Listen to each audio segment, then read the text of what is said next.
All right. So, last we left off, we had escaped the tomb of Turanesh, uh, or the sleeping place, resting place. And upon coming out, we decided to go back to the camp to get our mounts, which was encountered by two bridge guards, the classic D&D bridge guards, which was overcome very uh, effectively. We will say effectively, but it did seem that they put the pieces together and knew uh, who you were once you were standing as a group. So it might be worth noting that you're at least on someone's radar. Getting back to the camp, everything seemed to be as normal as it could be. All the nurses and stuff having dinner in the mess hall. The two animals tied up down by the staff huts. And with a combination of stealth and some interesting tactics, you managed to cut the rope of entanglement that was around them, adding another item before running off into the night.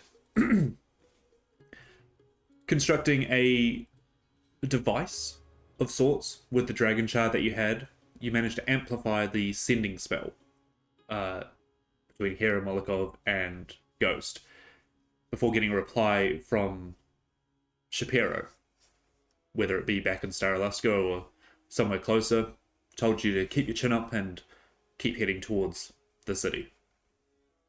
After about a day or so's travel, kind of meeting them about halfway, you would guess, you saw not a little, but like not a galleon sky ship racing towards you, with the insignia of House Jarosco, the griffin, out on the front. It comes down and blows up a plume of sand as you cover your eyes, and it lands. And that's where we left off. As a ramp kind of comes down and hits the sand, you see atop the ramp the familiar elven figure of Shapiro himself. Seems to have a kind of semi-cloak on, but it is very light material, not heavily armored, very more decorative, as his short, kind of blondish hair waves in the wind, his spectacles pushed up on his nose, and he gives a wave down to the party. Well, was hoping I'd find you out here. Why do you say you come on board? I'll just look around at everyone and say, didn't happen to mention what happened to Archuno, did we? No, you haven't. This will be fun. And I'll turn around and I'll start walking up. Sure. On Swift Scale. Yep. So she jumps on the thing, and it's a bit of a kind of like your sea legs, I guess your air legs here, kick in, and Swift Scale moves back and forth up the ramp, but he steps aside and goes, "Yes, that's right. You do have your beasts with you. Well, if you take them to the back of the ship, there should be some food and provisions for them." And as he looks down at Vargir and Obak, kind of like trying to climb up on this ramp thing. Yes. Quick now. Our scouts didn't seem to see anything directly behind you, but from what you were saying, I don't think we should be hanging around here long. Do the rest of you on board? Absolutely. Seems like you're a proper thorough, sending scouts out to look after us. Well, it sounded like you were in quite a bit of a tussle. It's been a... What day is it? Haha, yes. I did have that. Should have written it down.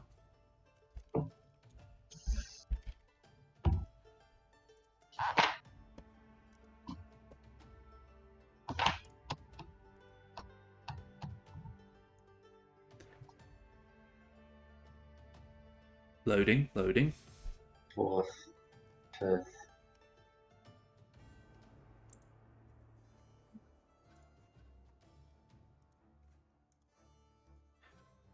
I believe the last time you calculated it, it was run. It was the 4th of Ran when we were at the Golden Dragon Hotel, which would have made it the 11th of Ran by the time we got to Yep. Kenran. Then a couple of days. Yeah, so I believe you were on the 16th when you went into the tomb. He will say, the date, yes. Well, I suppose you have been out here for quite some time. The 19th of Ran it is today, if I recall correctly. 19th.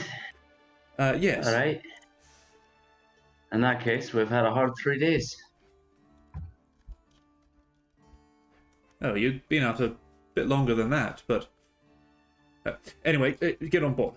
He shuffles you all on, and you come across onto the deck of the skyship, which is, again, like, I'm talking maybe a small yacht kind of thing, like 5 people on it, is not crowded, but you wouldn't want to start getting more and more people on here.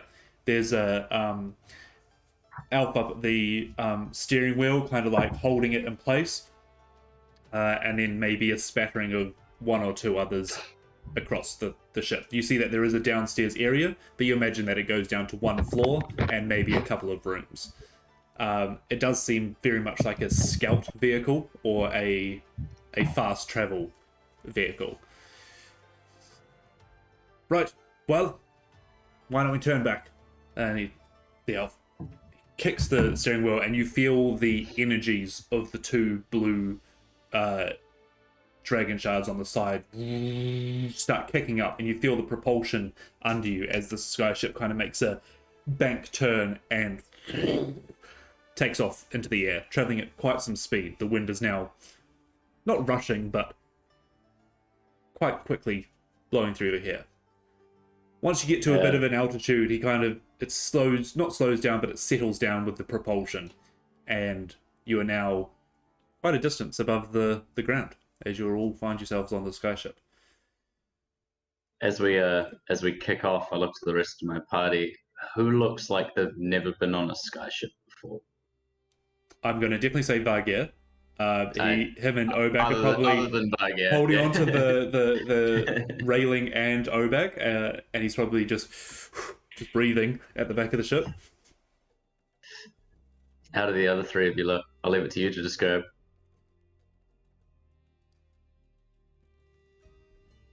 You're muted. Your mic's off, Mike. Ian. Yeah. Don't know if it would have necessarily been on one, or maybe not one this big at least, but probably definitely not surprised by probably heaps of ships and stuff, that little things that fly around in the city. Yep. Is that better? Yep. Cool. Yeah, probably very similar to Hera. Have probably been on one before, but is still never ceases to amaze him. So he's probably just like looking at all the different things, maybe examining the way this one's engine works and. Yeah, so for the best part, it is just 2 propulsion engines on the side. It doesn't have one of these big... you know that the big galleons have air elementals powering them from inside, kind of thing, whereas this is kind of just getting by on magic from the dragon shards. Puck, I believe you probably would have seen them. Whether you've been on them is probably up to you, but... Puck looks very unperturbed at the moment. He's not like, he looks like this is not his first rodeo. Yep, cool. But he's still like looking around in wonder. Like, it's like, this is Cool. Not an experience he's used to. Sure. But he's done it. He's definitely been on one before. But your air legs are fine. You're not wobbling all over the place. So Yeah, it's like it probably took a moment, security. but he's like, okay, no, that's what this is like. Cool, I'm good now.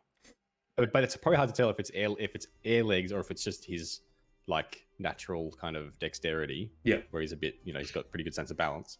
But yeah, he looks around, but he doesn't look awed necessarily. Cool. Yeah. So once you kind of crest up past a layer of clouds, Shapiro will turn back to you. Now, dare I ask, you all seem a little bit worse for wear. Would you like to prefer to clean up before we discuss certain matters? As he kind of looks around, and you see that he's visibly noticing that someone is not there. Are there many crew on the ship? Just a 2 or 3. yeah. Perhaps we should sit down with a stiff drink. We Well, have somewhere a little more private. private, yes. Drink, we didn't really have much time to prepare for a long voyage. I hope you'll understand. A bit of wine, though, of course, I can't go anywhere without it. And he goes, please, follow me. And he offers a direction downstairs. Opens up, there's some of those steep steps that come down. Would anyone like a wash or anything first to freshen up? Perhaps if you could just show us somewhere we could dump this stuff. Yes, of course. And he goes down the stairs, and you notice that he's quite tall and slender, and even when you met him in the hotel in Vathrond, quite proper in the way he holds himself, even though he was quite quiet in those encounters. Would I maybe make an insight check or something? But I want to try and work out if I think that he is like nobility or aristocratic kind of thing. Sure, roll me a either insight or history. Cool. Yeah, I'll be looking at looking for symbols and rings and that kind of stuff. Yep. Sorry, what's history? History. Oh, they're the same. I'll go. I'm gonna do insight. Okay. And that's a 14. 14. He does hold himself in a lot of ways that nobles would. Whether it's probably not learned, it's probably taught. You can tell that he's been taught. Whether he's served in noble houses as maybe butler or a chauffeur or something like that. He holds himself in the way that the staff would. Yeah. Okay. Cool. So, imagine like when we sit down to eat, kind of thing. He's like, he always takes the correct, implement. Yeah. But like you can see him like that moment of like, that is the correct implement. Like he thinks about it for a second. Yes. It's not second nature to him. And so, Yeah, cool. as you kind of head down, he does point off to the right and says, "Well, if you would care to drop any raises an eyebrow luggage you might have, please feel free to leave it in here." He opens it. You see like 6 bunks that are in there. It is occupied by no one at this time, and please be rest assured that your stuff is not going to be going anywhere with us up here. When you're ready, though, I will be just down the corridor in my office. I'll pour some wine, and maybe we can get discussing. So he moves off into the inn chamber, leaving you guys into this bed chamber by yourselves. Just a quick catch up. Seb, you're up on the airship. Vagir's got a bit of air legs, so he's a bit wobbly, but Obak and Swissgale are just munching on some rations at the back of the ship, and you've just gone downstairs to drop off your stuff and talk to Shapiro. Amazing. Cool. Sweet. But yeah, Cool, he kind of leaves you alone in the room first, and then he moves off down the corridor. So you guys are in the room. Well, I don't know if you all clocked it, but he certainly noticed there's someone missing. No shit. More importantly, I'll give a beat out the door and just huff, lower my voice. Yeah. How much are we telling him off the bat about the ring?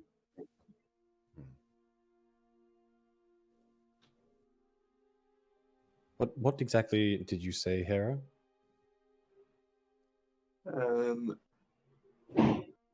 I told him in my message that we did not find the mummy, I believe, but we had information. I did not mention that we acquired that information through things necessarily. I do think maybe we just tell them enough to get us back to the city and maybe at least pointed in the right direction to how who we tell more to, Yeah. Puck's going to pull out the papers that we took that he found on Artuno's body. Yes. Yep. Arturo's body. Yep.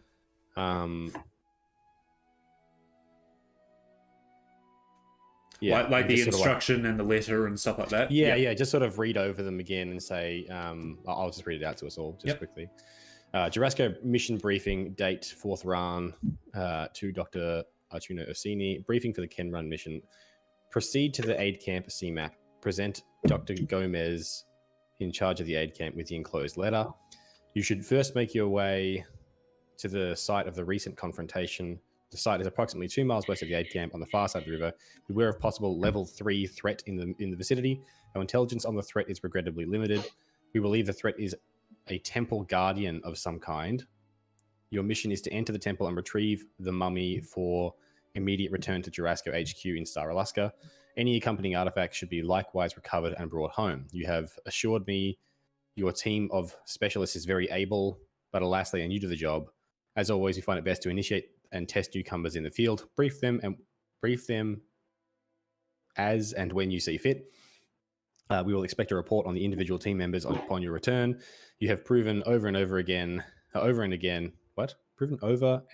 that you can keep your head when those around you are losing theirs. We have every confidence in your abilities. Regards, Shapiro. And the enclosed letter said, Dear Dr. Gomez, we hope that all is well down in Kenron. This letter should be handed to you by our own Dr. Arturo, a trusted member of our organization. He and his team have some important work to conduct in the vicinity of your camp. Please extend to him and his team your support and hospitality. I trust the additional staff and supplies that he brings will be appreciated by yourself and your crew. Yours sincerely, Shapiro. So not tons of information, but he does say that Arturo is a trusted member of the organization, and that they, from what he was saying to me, it sounds like Arturo was in that inner circle he was talking about. So, I mean, from where I'm standing, we became Arturo as soon as he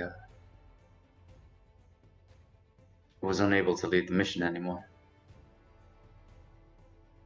So we should probably figure out what the level 3 threat was, tell them of our journeys, and more importantly, tell them about the funds. Definitely should tell him about LaFon's. A level 3 temple threat for the Temple Guardian. What was the... A little bit of clarification on that would be fucking great.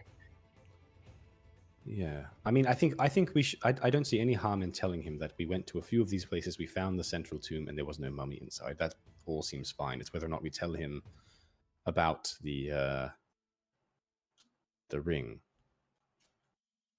Perhaps we leave that until we get back to Strolaska. I'd like to get more of a beat on whether he's letting us into this inner circle or not before I even think about trusting the man. He essentially sent us to our deaths. Well, either way, I'm not letting everything go all at once. The man's probably lost a friend. They seemed somewhat. They certainly seemed close enough.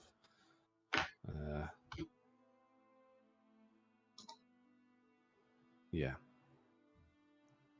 I don't think that they'll have a nice time. I mean, who knows if they even know it was Tiranesh, so there's certainly information for them there. This is a question for the party. Do we get paid for this, or were we waiting on a second half of payment?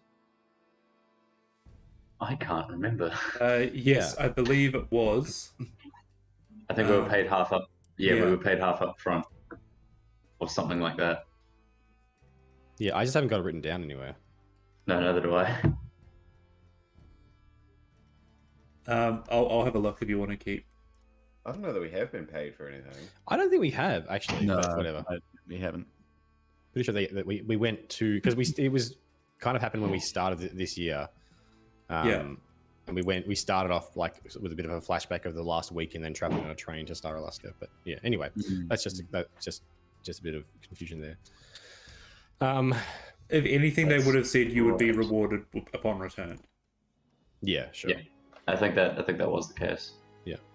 I do think that it might be a good idea to identify the ring now that we're somewhat safe, and we can, we shouldn't have any issues from the green hand at the moment. It might be a good idea just to know what we're dealing with. It might help us to work out if we want to tell them or not, if we have all of the information.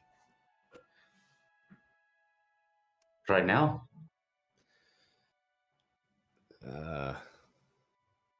I don't know. I think it would help us, but I'm up to others. Up to you.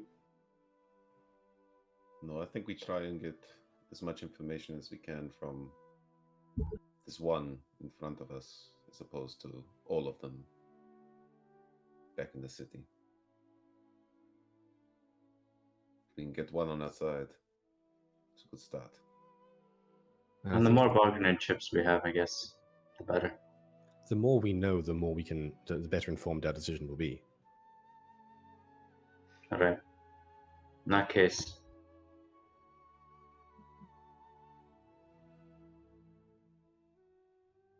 let me take a look at it. Oh wait, I'll go rifling through my like the sort of day pack I have on my back, and I'll pull out that rope, and I'll hold my hand out towards the door with it in one hand and say, "Control," and the end of the rope will whip out and just wrap itself around the door handle and possibly a post or something near the side of the room. So I'm lashing the door shut with the rope of entanglement. Interesting. All right, you do that. Neat toy. And I'll pull out a rod, and I'll say, I was thinking I might use this, but I don't think doing it on a moving ship would be a good idea. I found this in the tomb, as well as these, and gonna hand every single one of you is gonna get 100 gold. Oh, hey. Oh, Funds. I had a long time while we were all out, so. I'm loving a movable rod. And this is just one other question. I was going back through my things that I've found. Yes. I found a cloak in the second tomb thingamajiggy we went to. Did we ever identify that? It's the cloak that I'm wearing. The cloak. Yes, we did. Yeah. That's right. Yeah, cool. I was like, I looking through. I'm like, I don't remember that. I don't have a cloak in my inventory. What the heck was it? No, that's cool. That's all good. Again, it's awesome that I have it, but if anyone wants it, It was like a cloak of protection or something, was it? yeah, it's Yeah, plus no. AC and saving throws. No, all good. That's totally fine. I just saw it and I was like, wait, I don't remember what we did with that. That's all good. No worries.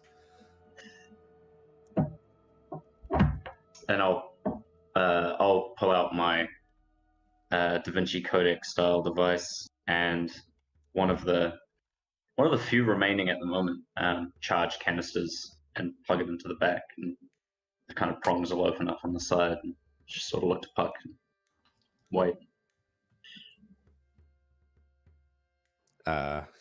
Yeah.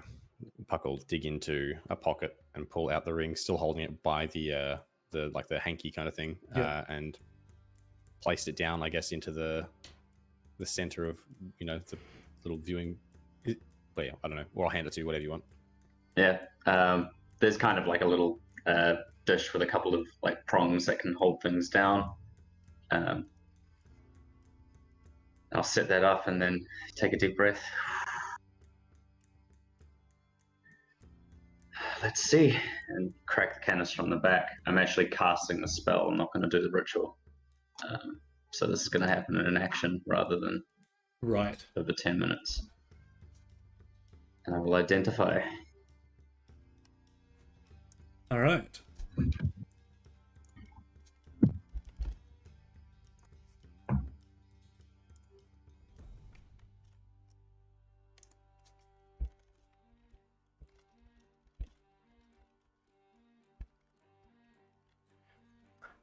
As you clasp around it, you almost feel a cold wind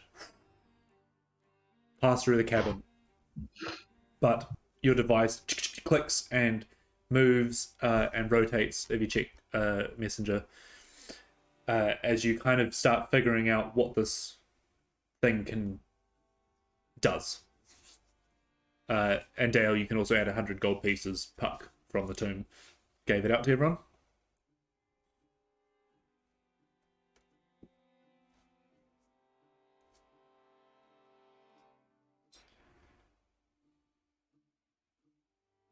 But as the action ends and kind of gives off a sound and gives you the description of what this does, it lets go. Oh. Well, that went surprisingly well considering. It didn't blow up. I'm still me, I promise. A little squint, just like that sounds like something that someone who wasn't you would say. Yeah. Hand goes down to the dagger, like Hey, whoa. We all thought this was going to do something fucking absolutely insane or possibly look back at us, but it seems fine. It's just a very interesting magic item. It shields a creature's mind. Kind of the polar opposite of our little purple friend that I have in another canister. It's stops people from being able to reach the inside of your thoughts, know what you're thinking, that sort of thing. But it's not possessed? As far as I can tell, there's no direct relationship between it and its owner. Interesting. Although it does do, funnily enough, something else. Is another minor enchantment. It can turn itself invisible. So whoever's wearing it can hide it from view, so nobody knows that they're wearing it. It sounds. I think I'm equal parts relieved it's not possessed and slightly disappointed. Sounds like we're no further to understanding or working out how to stop this. No, I think that has more to do with this dragon shard that I'm still carrying on my person. And LaFon's and his organization. That's more of the threat we're dealing with. Seems like Tyrannish wants to keep her secrets close on something like this, but nothing's going to stop her if she actually comes back.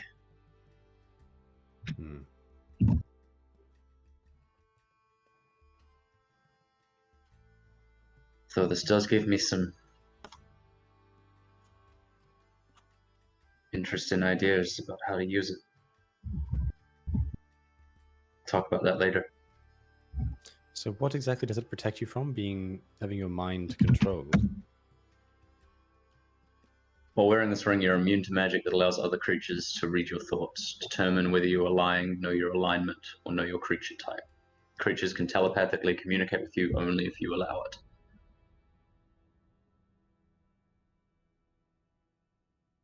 Interesting.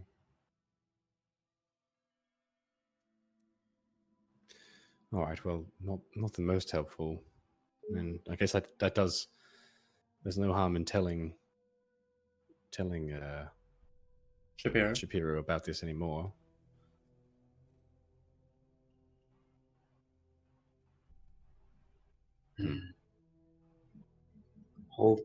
Any other thoughts? I have a terribly devious idea. We've been wondering about that little purple worm we pulled out of Zodo's ear for a while. From my investigation, it allows you to peer into other people's minds, but it also takes that information and sends it to something somewhere. It can read what you're doing and read your own intentions and pass that information on. However, if you were to be wearing the ring, that could potentially stop that secondary signal from. All I'm saying is that it seems like it would be a great way to investigate what the hell this symbiote was and what it can do without giving away our own intentions.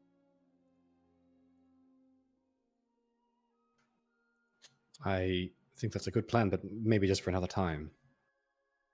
Well, shit. No, I mean, I'm not fucking doing it now. But if you tell Shapiro about the ring, it'll probably be in his possession from this point forward. True. So you're suggesting we just say nothing about it? I mean, as far as we can tell, it's of no consequence.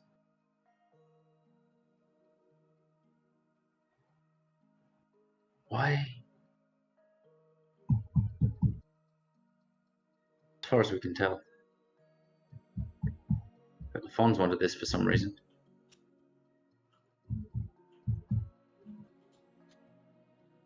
Whatever reason that may be. And look, my abilities are limited. This is an old artifact owned by a very powerful woman. May still have its consequences. I will say that, yeah, you do get the feeling, even after identifying it, you've identified its effects. You might not have identified its purpose. If that makes sense. Yeah. In the same way that I can't tell what messages this little purple fucker is sending, who the little purple worm is sending messages to, I can't tell if there's anything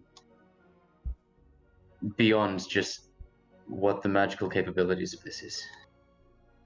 That's outside of my purview. This is arcane instructions only. Yeah.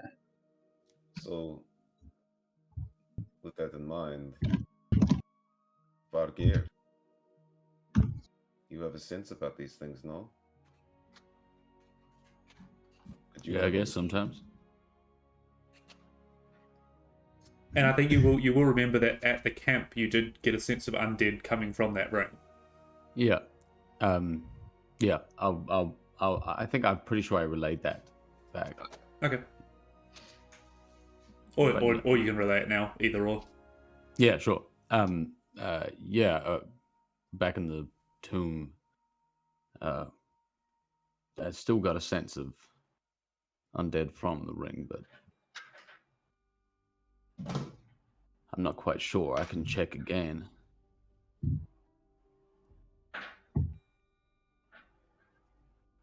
Well, it certainly seems like it's more than just a neat little magic item. Who's holding the ring? Currently it's in a machine that Ghost has. Sure. He's right. just identified it. Do you mind if I maybe get a closer look? Hey, be my guest. I'll grab the ring out of the machine, and I'm going to use my divine sense, but mainly keeping my focus on that ring. Sure. Yeah. As you pick up the ring in your hand, you get a shiver down your spine. Your hairs kind of stand up. And you feel Tin almost just give a breath of warning. But then you grasp onto it and cast your divine sense, and you get a weird feel about you. Can you roll a D100, please?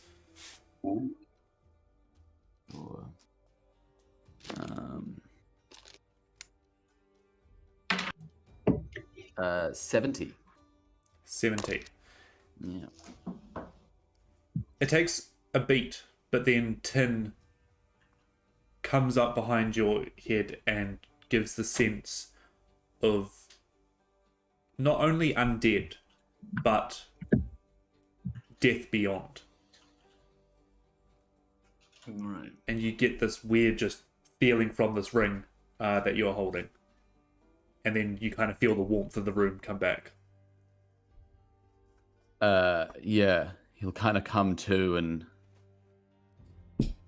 put it, like, kind of almost in a rush, put it back in your little device there, Ghost. I suggest no one puts that on, and I'll relay what I felt. Sure. All right. Well, that kind of solidifies that for me. I find the handkerchief with a bit of linen that you had it wrapped in before, and I tip it back and fold it up. Hand it back to you, Puck. All right, so we're keeping that from him because it doesn't really matter. But Actually, what I have you to say? might have changed my mind there. Perhaps you should know about it. Look, I'm a stubborn fucking individual, but I come to trust you guys enough now that if Khorvaire says that thing's no good, it's probably no good. And also, we know nothing about it. They obviously know a bit more than us. It's more dangerous in our hands than theirs. For us. Why don't we just find out if we can trust him?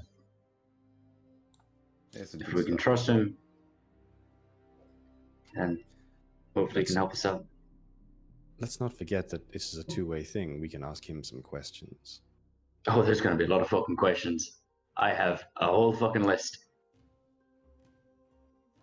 Pulls out one of those scrolls that just like drop down to the floor.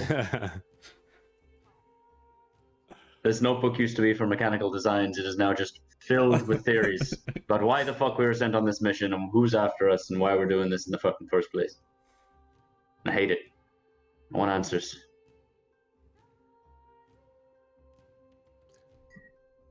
Well, do we want you to go? Yeah. Not waste too much more of his time. Hera, you're right there. Even for you, you're being pretty quiet.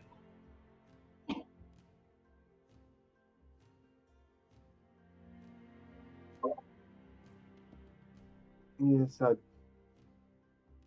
a lot to think about at this point. Taking in a lot of information.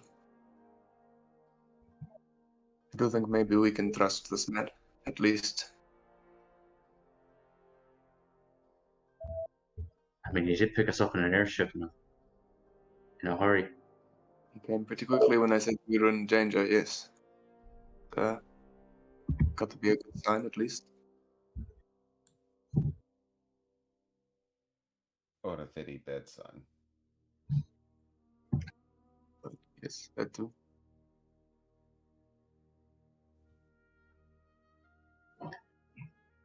Right.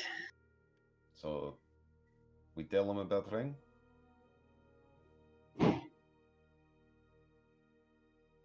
Easy come, easy go.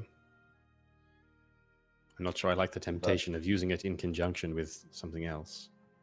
Great. And I think Valkyrie Something we is don't right. understand. This thing is something more than what we can deal with. Two things we don't understand would be a bad idea. Besides, we're about to tell the man he's possibly lost a good friend. Or at least a trusted comrade. Yes. Seems like trusted people are few and far between.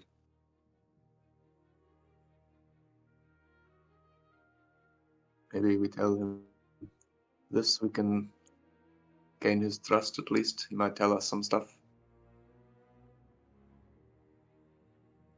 Hi, Nancy.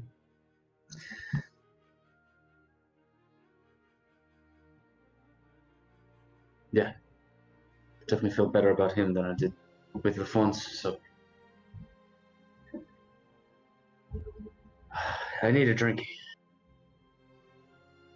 Yeah, could do with some milk. Might have some bad news for you there, buddy.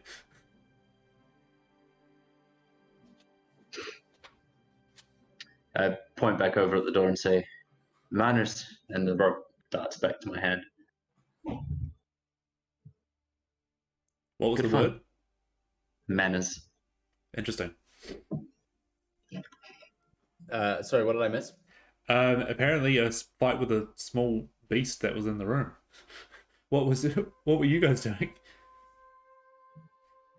It looked like What, you were. me? Yeah, it looked like you were attacking some small beast in the corner. Oh no! I was just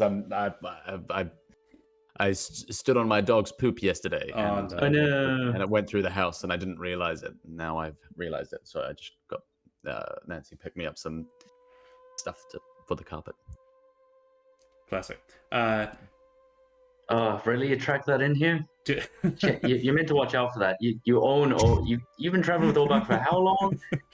And you still stepped in it. Jeez. quick cut to up on the deck. Obeck's just like, and then just does a poop. No, I think Ghost, you can catch him up. What the plan is? Identify the ring and stuff. Blah blah blah blah blah blah. Gonna go talk to Shapiro. We've got a whole list of questions. Let's see if we can trust him. The ring's bad news. Possibly better in his hands. If we can trust him, tell him about it. Kind of just playing it by ear a little bit. Sweet. Let's see how it goes. All right. So as you retract the rope of entanglement with your code word of manners, I'm assuming you're saying that loud enough so that the whole party can hear the code word. Yeah. Control and manners. Control and manners. Nice. You would also know that you have to say it intentionally to the rope. So if someone says manners in a sentence, it's not going to just undo itself. Yeah. Manners. Fuck. Yeah. All right. You open the door to the corridor as the wood's creaking all around you, and you see down the end of the corridor. It's not far, like a couple of paces down. The door is left ajar, and you can see some candlelight in there. But if you head down, all of you, you're all going? Yeah, sweet. You open the door, and it looks like this is not a office. This is not a captain's quarters or anything. It is maybe a storeroom that has quickly been emptied of all packaging and crates, and a desk has been thrown in there. It's just some wooden pallets kind of thing, but there is a window out that looks in front of the ship, and Shapiro has made a makeshift kind of area. See that he's pulled a bottle of wine out of like a casket of like 12. It's not anything special. It has no label. It's just been thrown on, like he said, in a hurry. But he has got out 6 glasses and has set them out on the middle desk as he kind of sits behind it. Please, sit. He actually gets up out of his chair and comes around and shows you the chairs that or some are chairs, some are crates. Very hipsterish of him, but more so just that he hasn't had time to prepare it. Please, why don't we make ourselves comfortable? He sits each of you down, if you so choose, and hands you each a glass of wine. As we're entering the room, kind of whoever's closest to me, maybe Puck, maybe Molokov, will just hear Ghost say, "I fucking hate this part." Hands you out all the wines and picks one up for himself.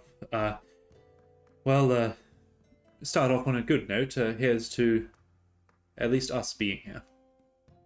Holds it up and takes a sip.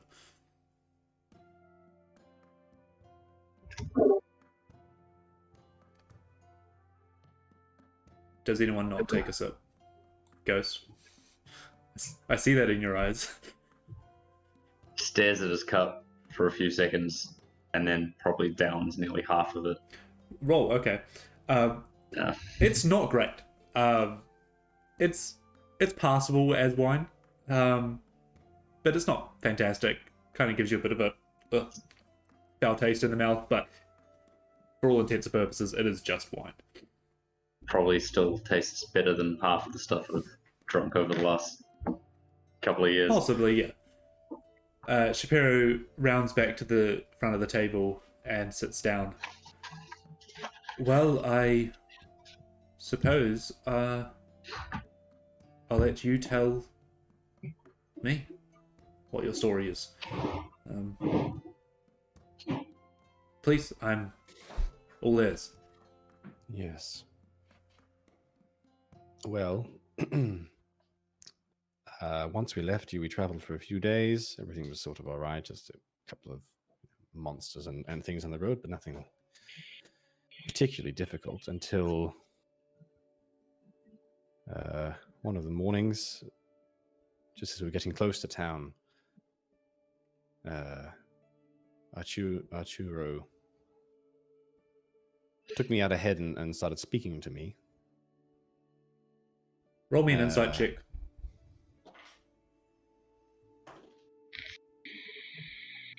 I rolled a 16 plus 2, so 18. One eyebrow just creeps up at that he took you out ahead. I was out scouting.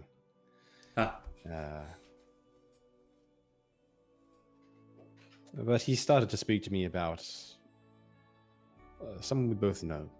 I want to see if he reacts to that. That's probably where the eyebrow happens. Yeah. It was in reaction to that scenario. Yeah, sure. When quite suddenly he turned to dust. A green flash of magical energy, and he disintegrated. You see his eyebrows raise at that, and then come back down, and he kind of frowns, kind of looks a little bit choked up. So you are, clears his throat, you're telling me I'm not just missing a crew member back at camp? I'm sorry for your loss. You see him just stare for a good 5-10 seconds into his wine. Gives a nod. Takes a sip. Please, carry on. That's sort of where that part of the story ends, but someone else wants to say something? What- Needless to say, we were... What happened? We don't know. That's where things get interesting. Left without Arturo, we weren't sure what our objective was or where we needed to be, so we found your notes that you left him. Oh, now he seems back interested.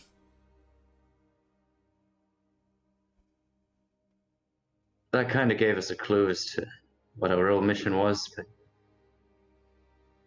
we continued on to Kenran. Gave Gomez. Dr. Raff your message and set out to this battle site. I mean, the only information we had to go on was there was a level 3 threat that may be a temple guardian, and we were going into a temple to find a mummy. And all of it really went well over our heads. Puck, as you're saying this, you're watching him react to checking off that these are facts. Like, he's going, yep, this is what I've written. This is clocking along with what I know. He doesn't seem surprised by any of this. Yeah, but we ran into some resistance in Kenran. A man named the Fons. At that, there is not a reaction, but almost like okay, he's taking that information in as new.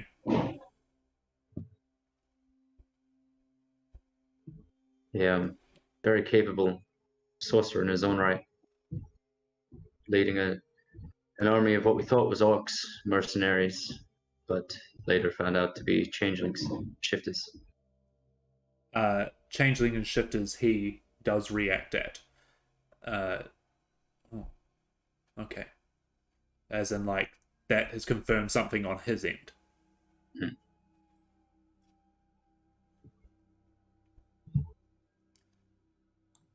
We gained a little information by snooping around in his office and listening to the words that he spoke to his men. What did you find there? That's when the first time he's spoken since telling of the story. He does actually kind of lean forward a little bit. What did you find in his office?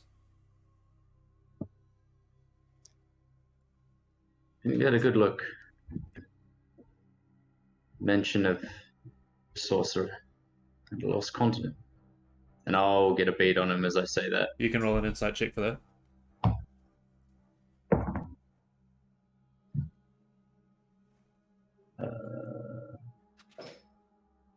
What is that? Insight. 15. 15.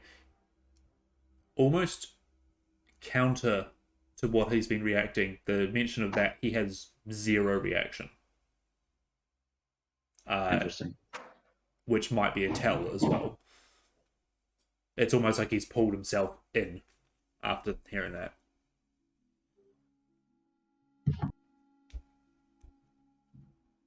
And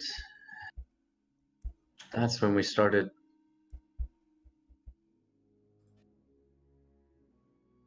searching for what you'd sent us to find. And then things got complicated. And we never quite figured out what you mean by a level 3 threat, but we ran into what we think was a few of them. Interesting. Anyone else care to step in? In his office, he also had a symbol embroidered onto a piece of onto a piece of cloth, symbol of a green hand.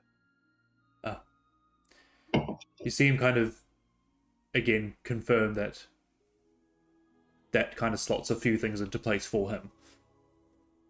Do you know who these people are? Takes a breath and goes, why don't you finish your full story? In short, yes. I do not plan to hide anything from you, but I would rather get the full picture first. Puck will look back at everyone, just sort of check for some nods so people are happy to continue. Well, from there we followed the map that you'd sent. We went out into the rock gardens and found the first what we worked out were locks, basically, to unlock the tomb. And ran into Lafons there, but only briefly. He's working with some, they look like orcs, but they're shifters. I see. And then from there we went out and we didn't go back to the camp or anything. We just continued on trying to get to the tomb before him. And it seems we were successful in that. I'll look around if anyone wants to take over for the discussion of the tomb. It wasn't our first run-in with the Emerald Claw. No. So we knew that in general they had foul intentions, and we knew we needed to be a step above, or a step ahead. Whatever you were looking for in that tomb can't possibly have been any good in their hands. So gives a kind of give it a best shot. A grin at that.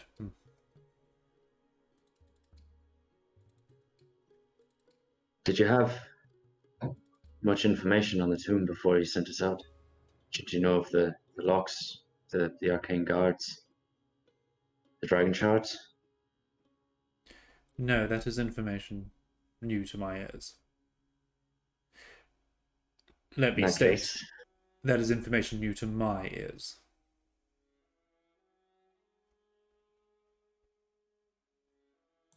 What did you find there?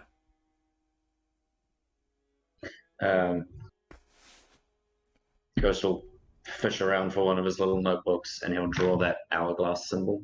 Yep. What we found, thankfully faster than the funds, was this tomb was centered in amongst these 4 arcane locks. Each of them,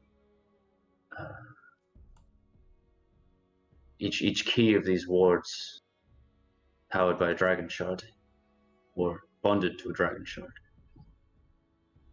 And each protected by some sort of guardian creature, an aberration. There's one was a giant brain type of thing. The other was like a living mass of flesh. Huge creature made of gelatin that burned like 1,000 suns. I think you have defined precisely what a level 3 threat is. So there are a few. That was not our intelligence, and I do apologize for that. What's done is done. Either way, we accidentally or intentionally shattered the first dragon shard, moved on to a second location,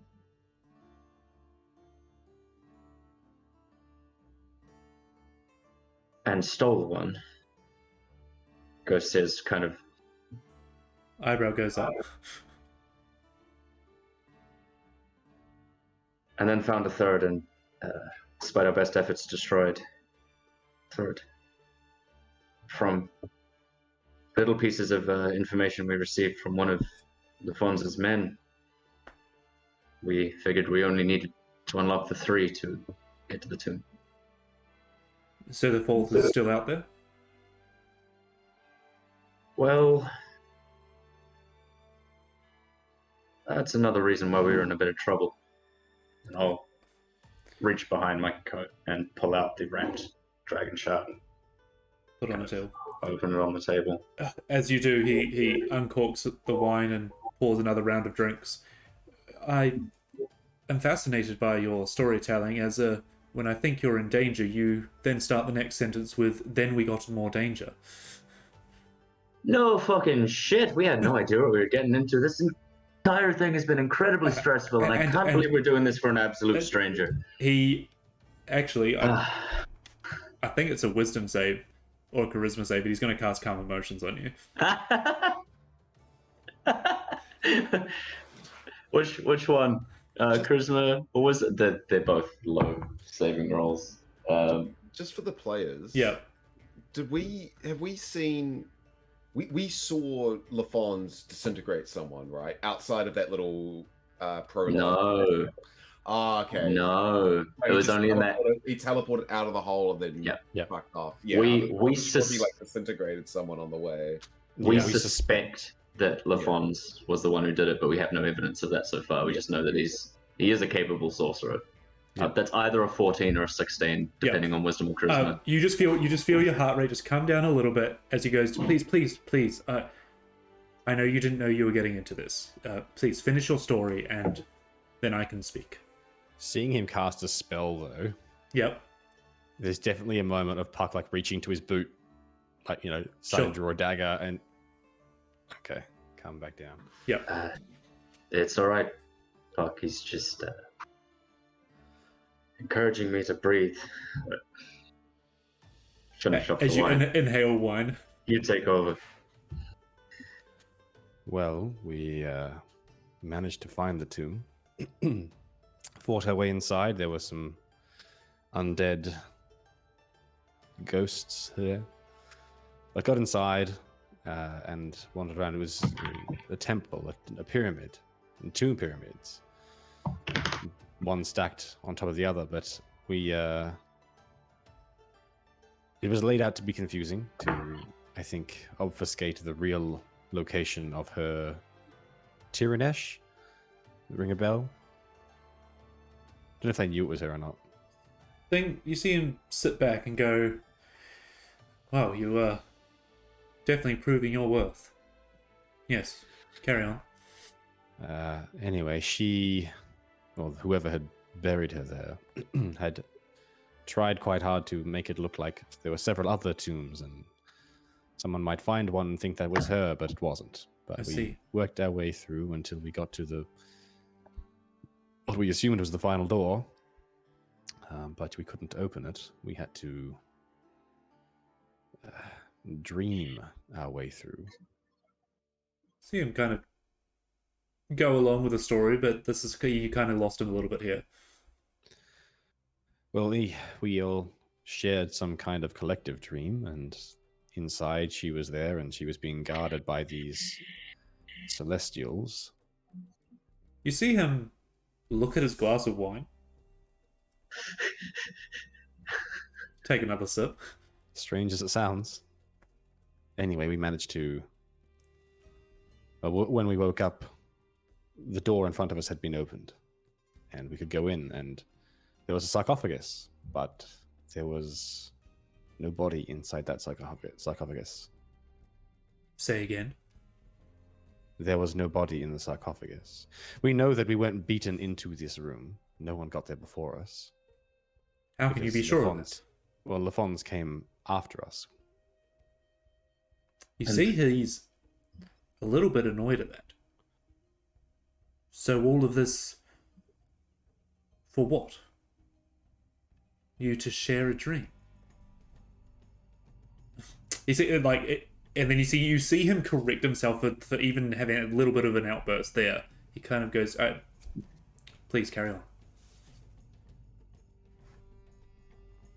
Well, I mean, that's kind of it. We found a ring, the same ring she was wearing in her dream, but Oh, from our investigations, it's just a magic ring. It doesn't. She's not inside it or anything like that.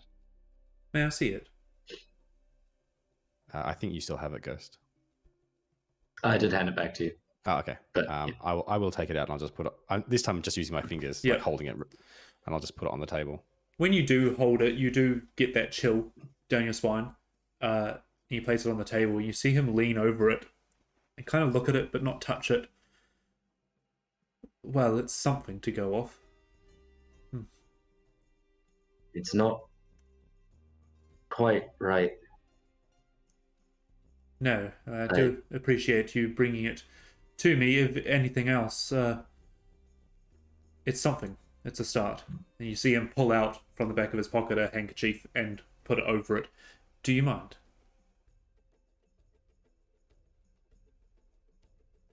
Yeah, just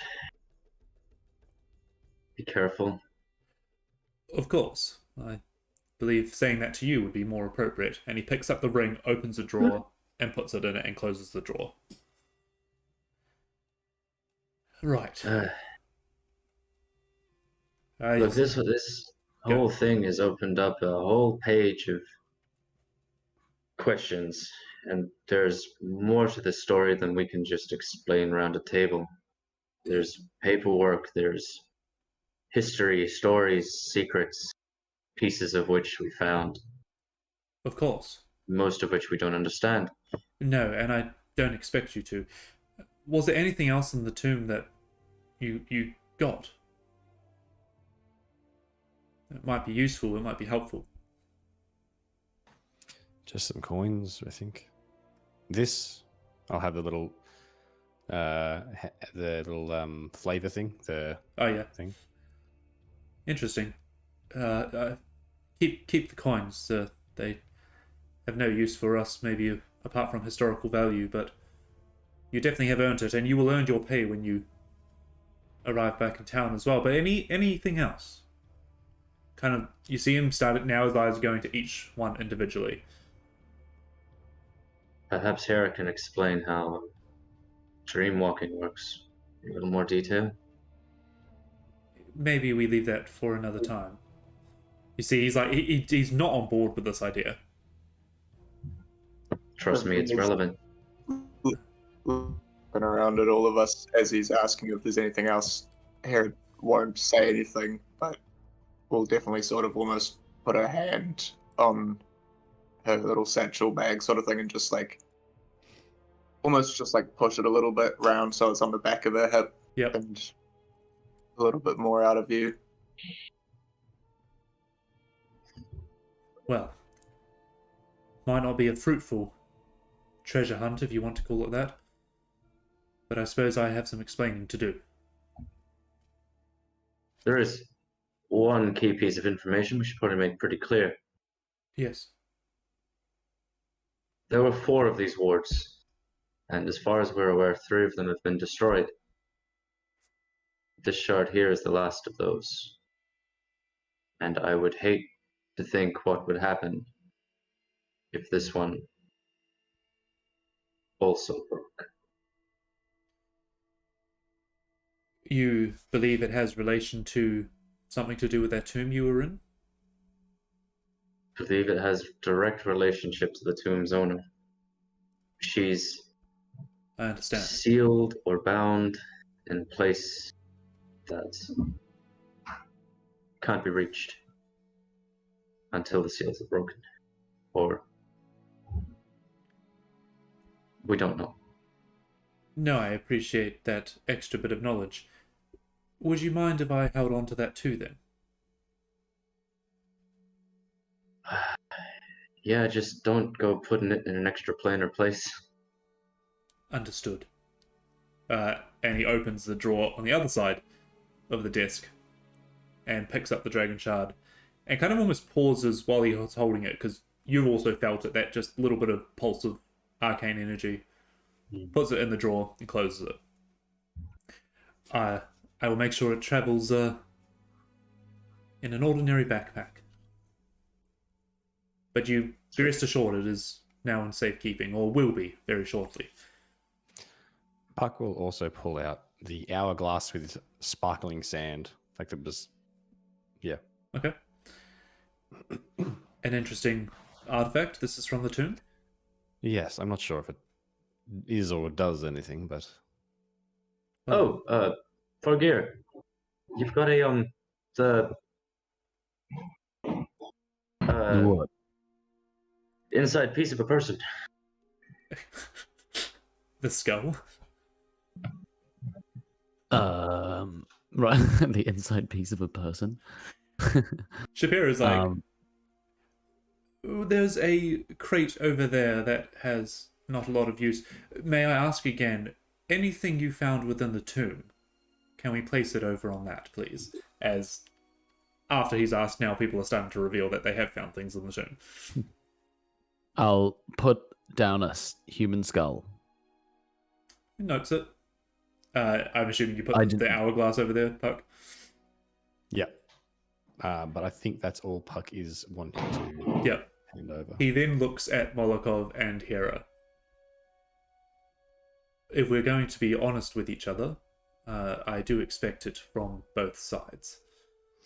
Oh, we are not the greedy kind. Most of them took all the little things. I have a few shiny objects. Those coins are very good. Coins are fine. Molokov, did you take anything else? Unless the cloak came from there, which I don't think it No, did. it didn't. No, it was from one of the. I'm more trying wards. I'm trying to cover for Hera. Yeah. If you're trying to cover for Hera, can you roll me a deception check, please? Oh, nerds. Unless anyone else At the steps same in. time, though, Varga is going to be looking at Hera like, Minus you're one. like, hello. It's 15. Okay.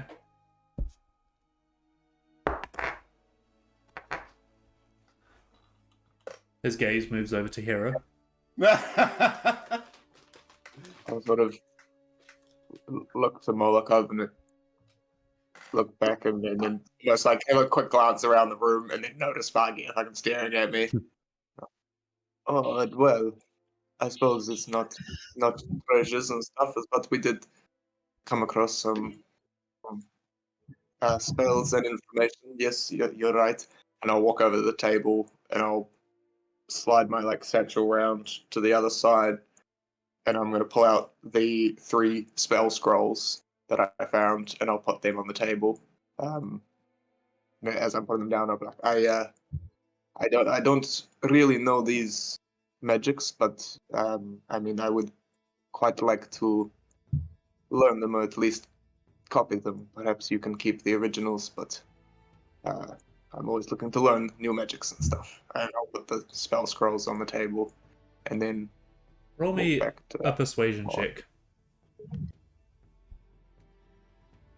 Or deception, actually.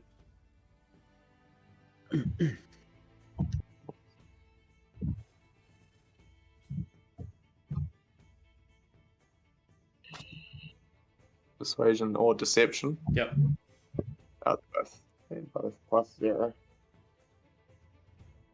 That's an 8 persuasion. We'll go persuasion because I'm not trying to lie. I'm being honest about what I'm saying. Yeah.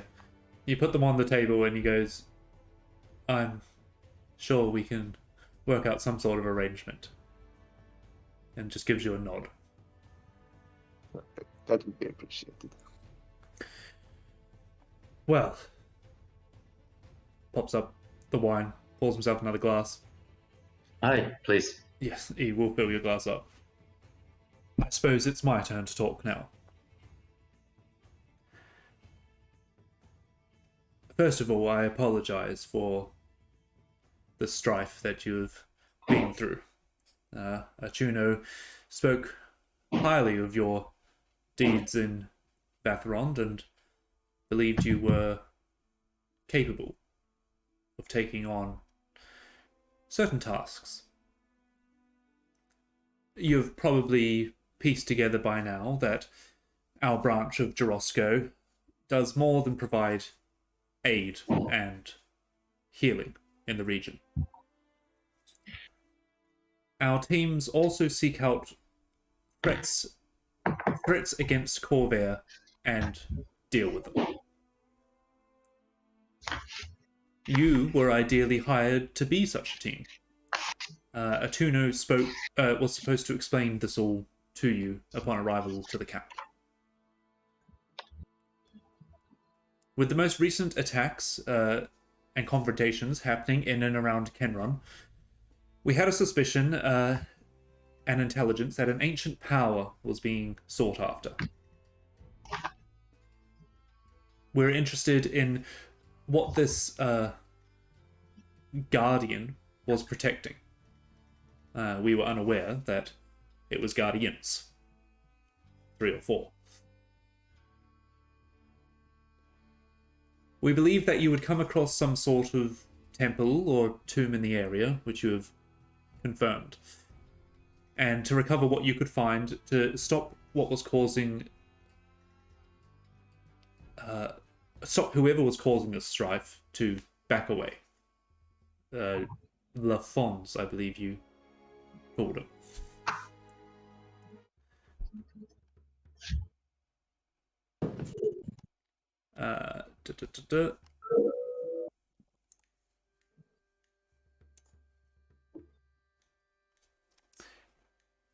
Seeing as you have now gotten into the thick of it,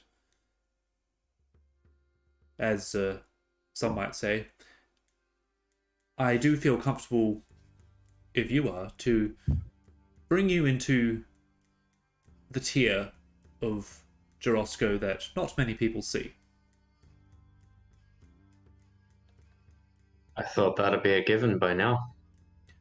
Yes, and you assume correctly. You see him kind of like didn't want to offend you. He's just saying, you have proven very capable, and I would appreciate it if you would lend your services to us in the future. Help us along our course. Normally for our initiates that move above the first tier, we provide some sort of orientation back at the House of Jarosco in Staraluska, but seeing as we're here now, I will do my best to try and recall the information. So you'll have to excuse me as I wrote this out in a block of text. As a bit of background, some of you may already know this, but a little bit of history about our branch of the Jorosco Foundation. In 912, Josu, that's J-O-S-U.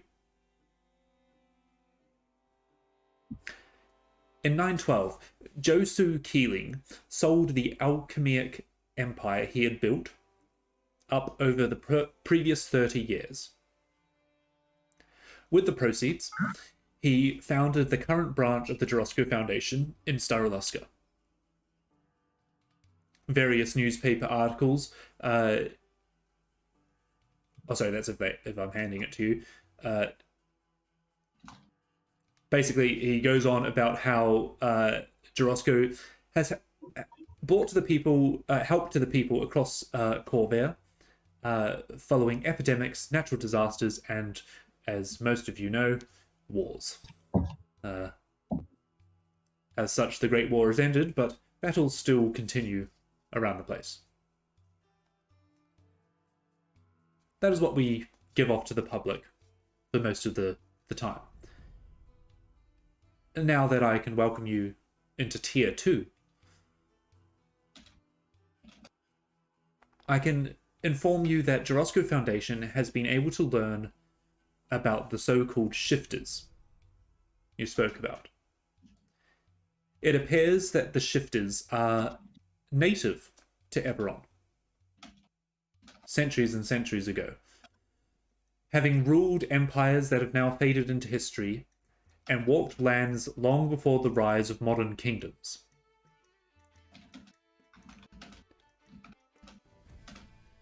It is believed a religious sort of schism occurred many millennia ago that split the shifter race into fragments and chaos. Many of them falling into worshipping entities called demonic overlords. Others worship an entity known, or from what we can tell, as the Corruptor. An evil, slithering lord who plants thoughts in the weak-minded, the seeds of terrible ideas that fester and grow. We have come to know that latter faction refers to themselves as the Emerald Hand.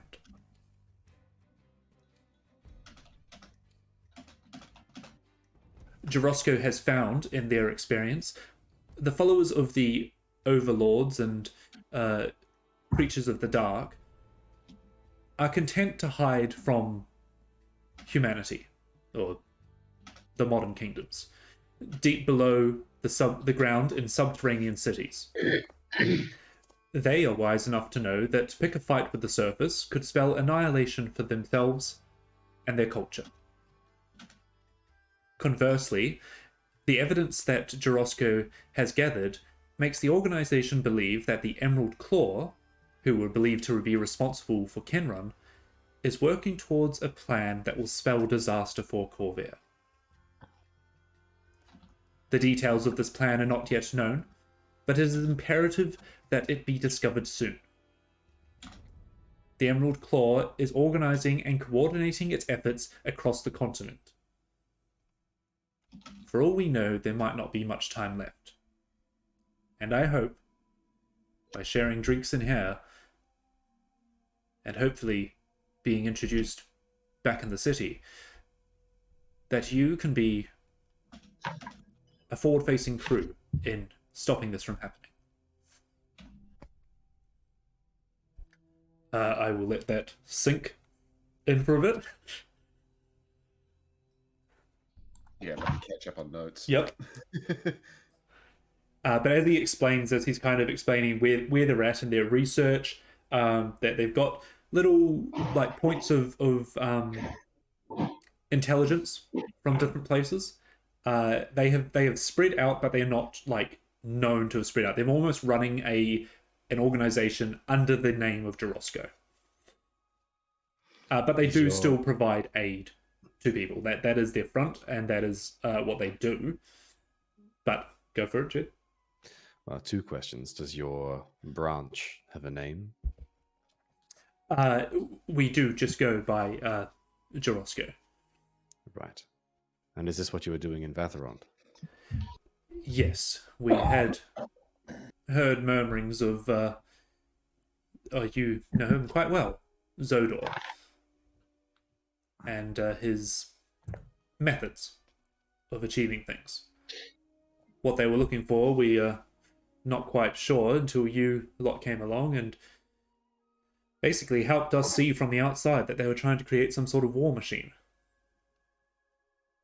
I'm gonna very subtly like scratch my ear towards Ghost. Yes. Well, did you have any more information on him, or it seemed to be a cell that he was working in that Yes. didn't seem to have a lot of connection with what we just faced down in Kenrun, but No, it seemed it was on the smaller side of their organization, if you can call it that. I'm not quite sure of the hierarchy they install, but I do know that there are lesser and higher lieutenants, if you want to call them, operatives.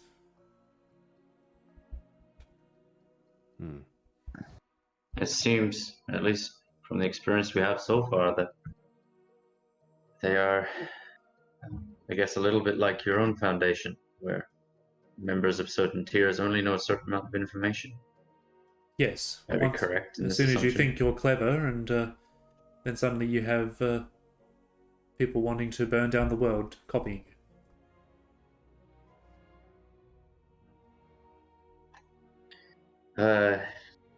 Trin, I think, is the name you were looking for there. This Trin. slithering lord. See him pull out a notepad from under the desk and a pen or a quill. Starts noting it down. Trin. Interesting.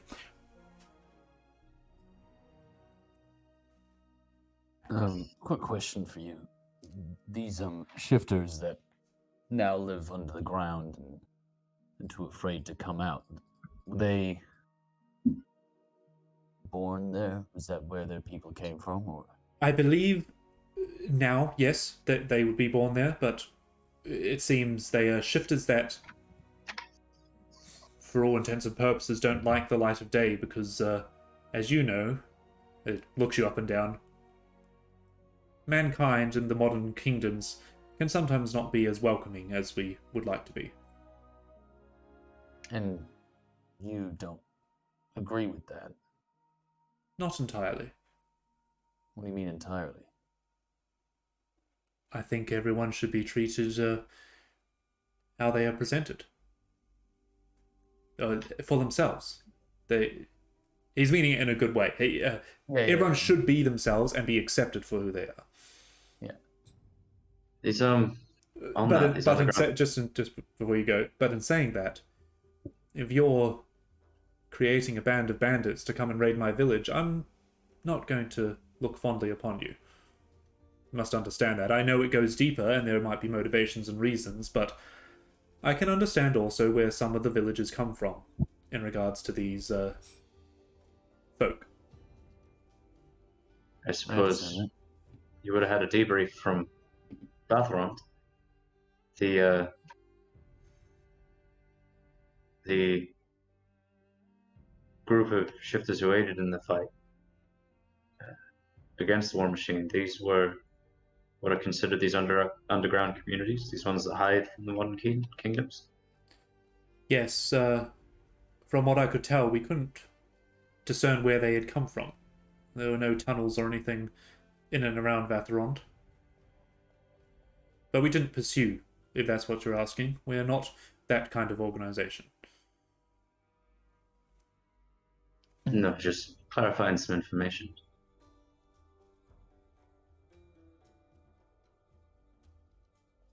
Well, it seems like you're in luck. I don't think we have much of a choice. I think we've already made ourselves pretty clear enemies with the Emerald Hand. They are quite aggressive in their tactics. Or so we have found.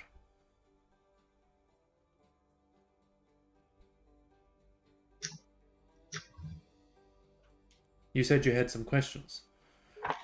I'd be happy to answer any if I can. Is this the first time you've heard of Lafons?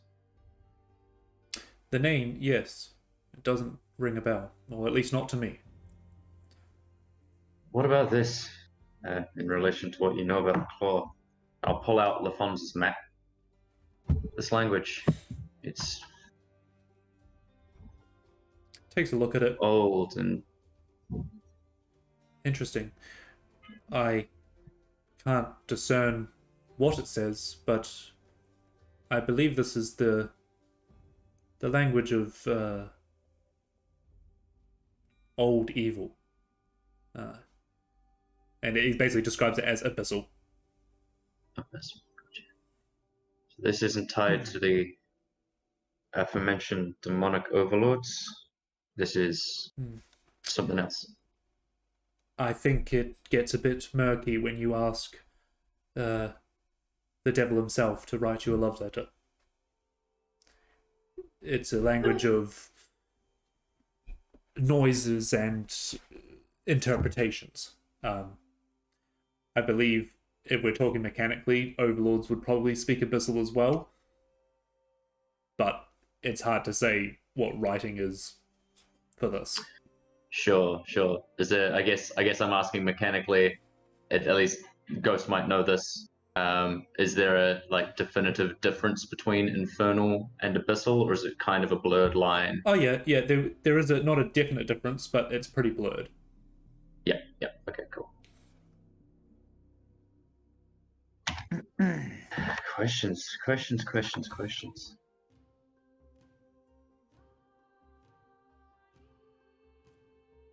Well, we might. Go here.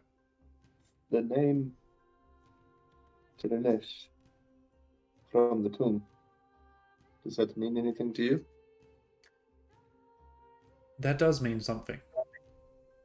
We were not sure that this would be the body of Tirenesh, but that's what we were hoping for. For as much knowledge as I can give, she may hold the key to some sort of power. And keeping that out of the shifter's hands would be paramount. Do you know anything about those who were watching over her? In her some sort of eternal slumber? No, I'm not sure. The intelligence we had is that around her tomb there would be a guardian, which we class as a level 3 threat, and I can tell you the numbers go quite high, but also 3 is quite dangerous still. We were unsure that there were going to be 4, as you described.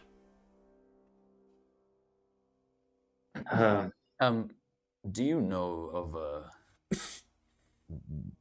there was a place mentioned as I'm going to look around to the party, the Forgotten Lands, I think Moo?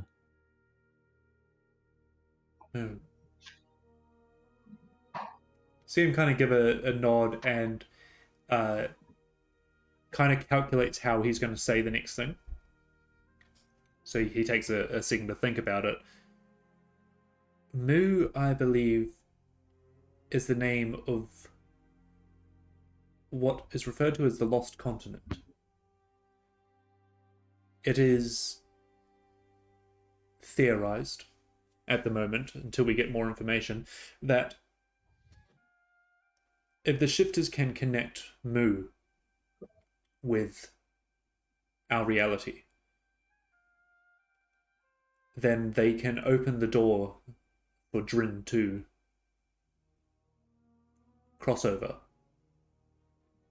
and with him bring the end to all those that are not changelings. Have we heard that name Drin before? Yeah, I just said it. Yeah, Drin was. So he would have said the Corruptor, but now that you've assigned a name to him. Sorry, yep, the Corruptor. We heard that from the captured changeling. Yep. The one that we pinned down at the Goblin. You said, Vargir, you would know Drin / the Corruptor as being referenced as one of the Dalkir. Yeah. And Tyrannesh was looking for Moo. That we're not sure of. But from what we can tell, she has either knowledge or the power to start the connection between the realms.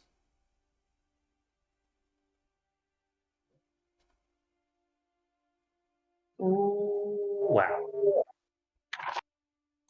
Forgive my ignorance, but how do you lose a continent? Ah, yes. That I'm not sure of.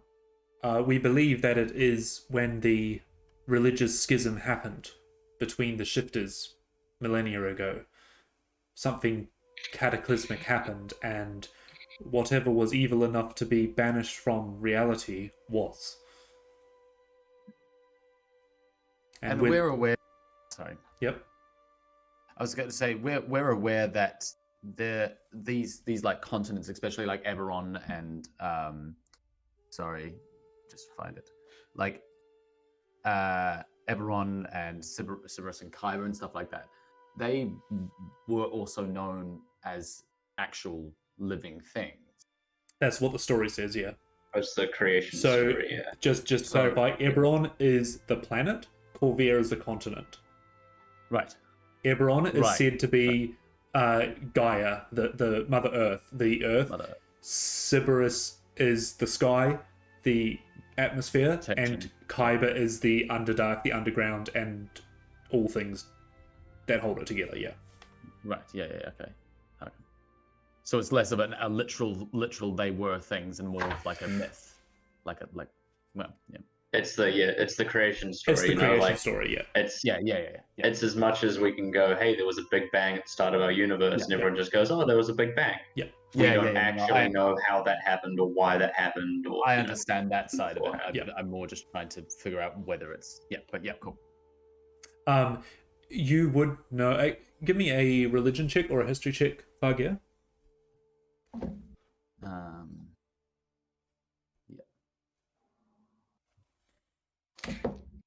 I'll just religion or what? Or history. History.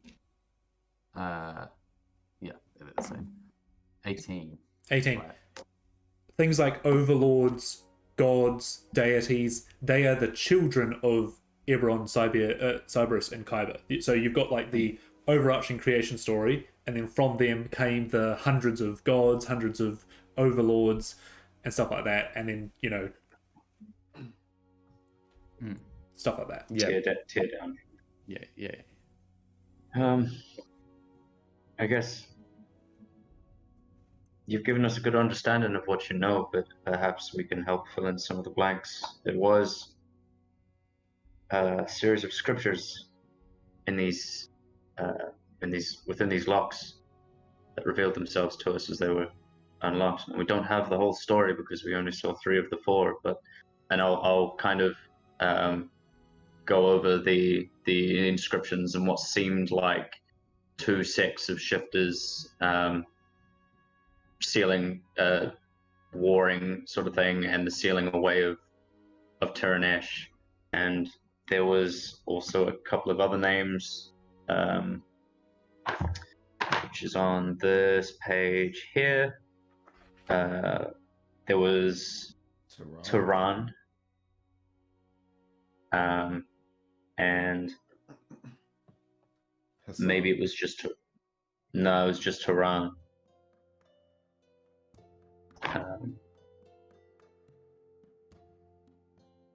You muted, Sid. There was also the Yellow Emperor, and we heard about the place Kabara. No, I'm not mentioning any of that because that is specifically from the book that Hera is hiding in her pack. Gotcha. It was just Turan. That maybe that had something to do with the sealing ritual and so on and so forth. And it seemed like these, from what we can tell, you're right, there's these warring sects of shifters. The ones who follow the overlords are against the ones who work for the Eminent Claw. They didn't like each other in particular, and it seems like at some point in time they have decided to try and keep this ability from them, raising this, connecting these planes or whatever it may be. Kind of listens to your explanation of filling in the gaps, and will go, well, that's what we're stuck on as well. We're not sure whether she was locked away or she chose to be hidden away. That is what is confusing on our behalf. The name of Tehran seems like a false guidance of the name Tiranesh. Maybe a trap, as you say, to believe that something was not her. Just another one of her tricks. I see. Which leads me to like, if she put herself in there, that would be a clever trick to conceal her. If she was put away in there, maybe it was a clever trick to stop people from unearthing her. But nevertheless, all she provided us with is this ring. Yes, it is quite interesting to see what information you can acquire from that ring.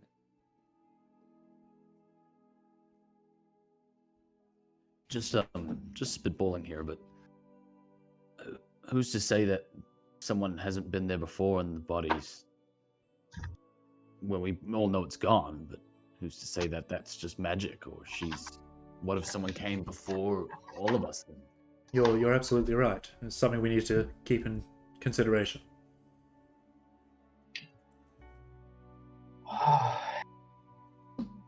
You know, this really is a lot for a group of people who are really just looking for some...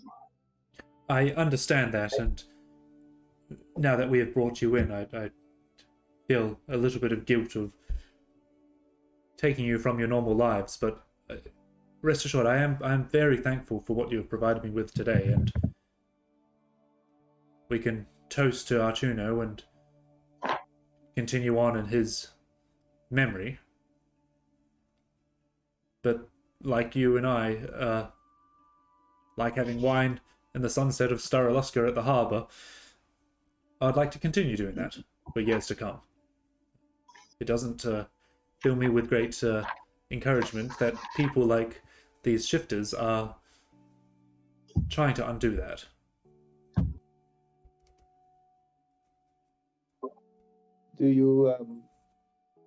Does your organization have any threads or theories on whether there are shifters in the big city? Oh, there most definitely are. Like I said, we believe they've got operations happening all across the continent. I don't know it all off the top of my head, but once we're back, I'm sure we can fill you in on where some action is happening, and maybe you could go and check it out for us.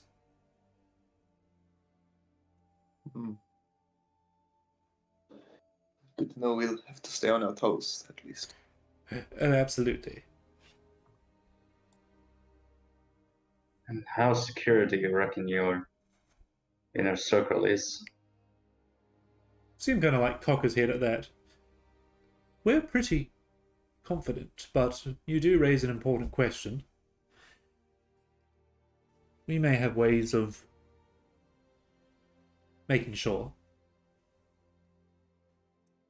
Suggest you use all of them, especially if you're going to be keeping those two artifacts in your possession. Yes, don't you worry, we will keep them very safe. There is more than what it seems that they're building in the city. I'll give you a grand tour one day. Very much like that. Well, I do appreciate your information and your, I would call it heroic actions taken in and around Kenrun, but it is late and we have a day's worth of travel ahead of us. I hope you find good rest in your beds, not be it the most comfortable, but if you'll excuse me, I must rest myself as well. Hey, Understandable.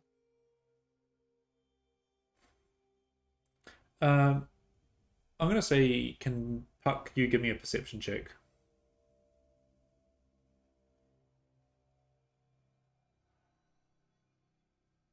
It's a 19 plus perception for 23. 23. Okay. Oh, sorry, that's persuasion. My apologies. Perception. It's higher. Yeah, no, it's still 4. That's Okay, the same so- number. Sorry. Sweet. I'll keep that in mind. So, if you do excuse me, I will must take my rest. Feel free to move about the ship. The crew will probably be in bed by now, but quite interesting technology. It can just cruise through the air when needed. But my home is your home, if it is but a wooden vessel flying through the air. And he stands up and moves to the door and opens it. I'm gonna go enjoy the view as I'll pop up on and I'll just go up to the main deck at like Yeah, the back sure. and kind of lean off and Yep, Obek's up there, so you can kind of have a moment with him. What are the I, rest of you doing? Kind of point over to the bottle short cask of wine. Do you mind if I? Absolutely. Go for it. Great. I'll pull over another bottle and just sit back down at the same. Is this? Does this look like his room? Is he encouraging us to leave, or is this just a? He is encouraging you to leave, but now you probably pick it up with Puck as well. There's no bed in here. Yeah. Gotcha. He's an elf. He's an elf. I guess. Kind of. I'll pass it off as just being a bit ignorant, but I'll sit back down at the table with a bottle of wine and flick to the newest page of my book and start writing. So I'll try and stay in this room for a bit. Okay, he notices that and just gives a nod. Anyone else? Molokov and Hera? You said we have like rooms or something. Yeah, there's a room with 6 bunk beds in it. There's a room on the opposite side of the corridor, which you assume is more bunks for the crew. And then the rest of the ship. I think there you go. I'll sort of look over to the scrolls that are on the thing. And it's going to actually take a fair bit of time to do any of that sort of thing. I'll look back over to Shakira and well, I hope this spells and magic is helpful to our cause, but I will get back to you maybe when we're in the city and I have a proper sit down and read through. Yes, I'll have a once over of them and then we can talk. Yes, well, you seem much like I do, knowing that information is quite handy to have. But, well, like you said, it's been quite some time. I think I might go and rest my head and lie down. Alright, you leave the room. Head down the hall to the bunk room. Sure. Puck. I think Puck is probably going to wait for everyone else to leave or be the last one out. And it's okay, other people overhear the end of this, but So Ghost You is have- still I'm still sitting there. at the table. oh, he's still there. Okay, I'll look at Ghost, and you can see Puck's thinking for a moment. I do have one more question for you. Yes.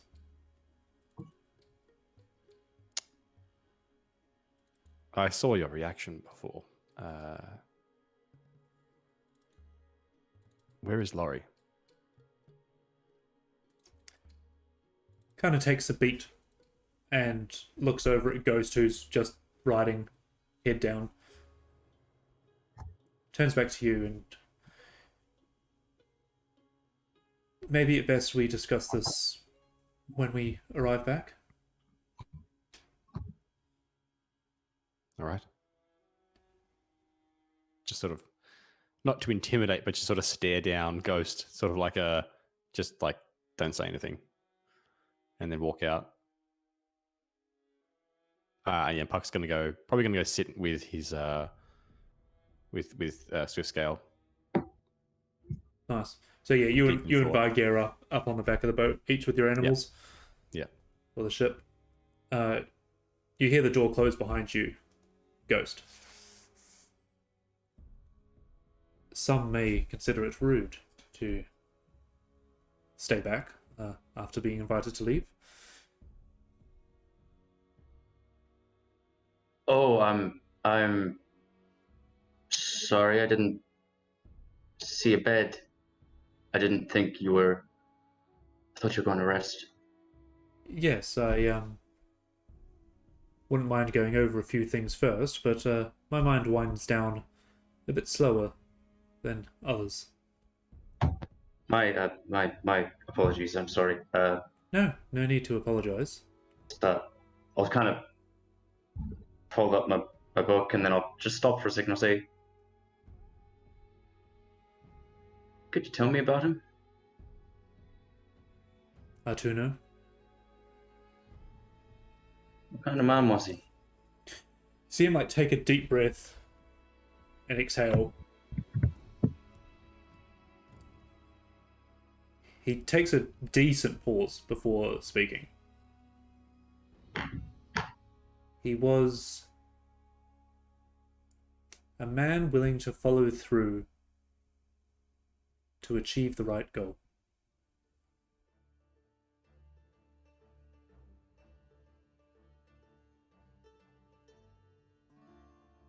Seems like you'd known each other for a long time. Quite a while.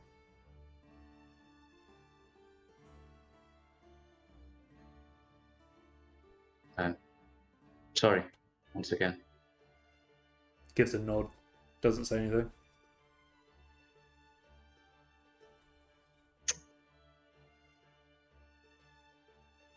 Look, it's none of my business to poke and prod into the inner workings of your organization, but I feel like you've poked and prodded quite far already. well, When I say to you that this tier we have introduced you to is not large at all. I understand. Although, I guess it's kind of what you get for throwing us in the deep end. Kind of gives a laugh at your remark.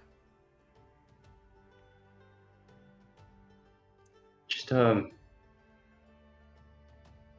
I don't know a lot of things about a lot of stuff, yet I know a lot of things about some things and some other stuff, but I really can't express how much this scares me.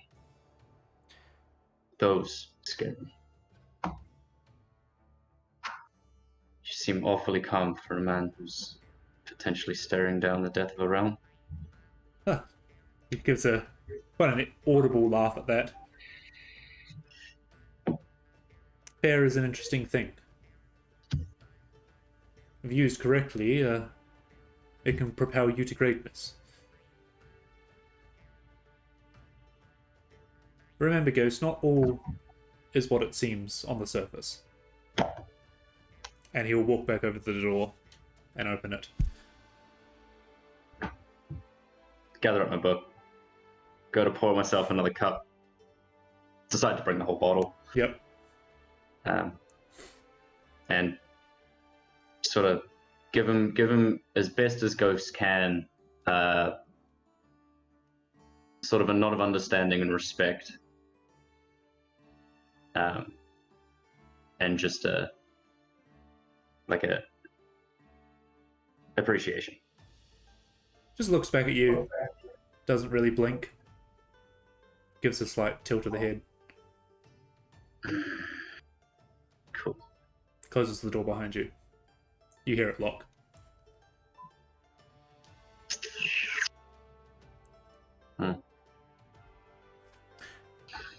Shakes it off. All right. Goes to the room where I think, who is it? Here in Malikova. Yeah. Tosses his briefcase in there. Continues up the stairs. All right.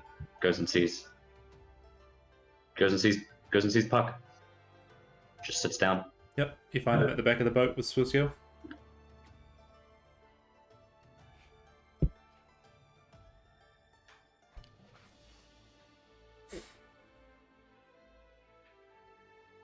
So, Vargir, you're also in earshot of this.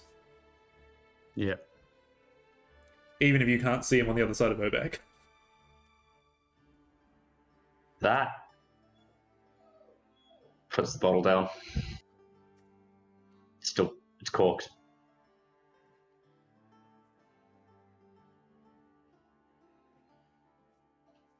What exactly? Oh, I don't know. I love it and I hate it at the same time. That's the problem, I guess. I don't know. It does seem all very complicated. It'd be nice if things could be simple. Is it?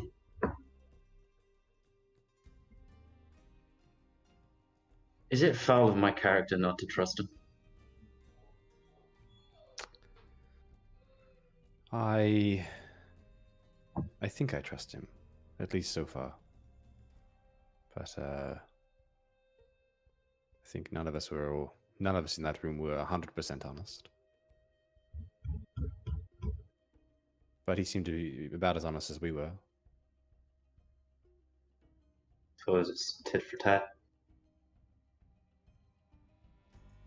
He's taken a pretty big step in bringing us into that inner circle. Given we've only been doing this for a little while, we don't really know much about him or anything, but if what he's saying is true, I'm certainly interested. I have a pretty low opinion of this Emerald Claw and what they're trying to do. I think low opinion's given them far too much credit. Fucking despise these bastards.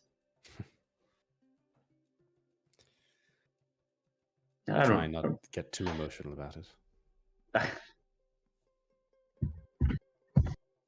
just have a particular dislike for people who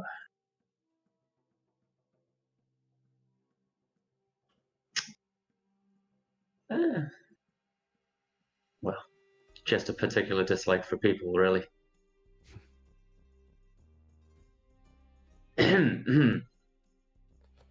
So, I lower my voice a little bit.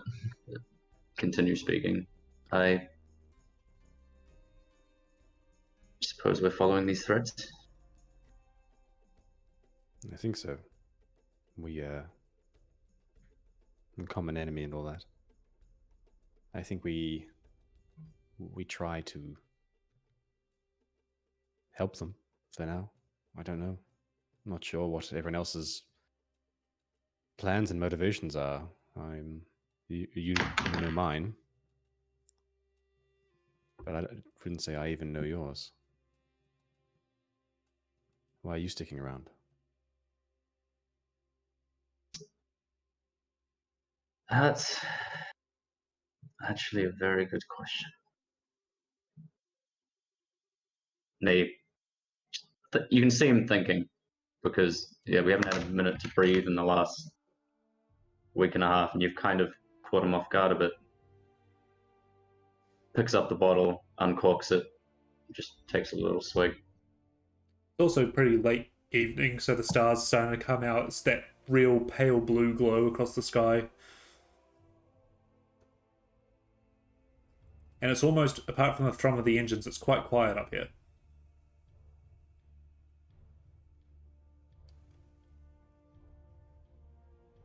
I don't really have anywhere else to go.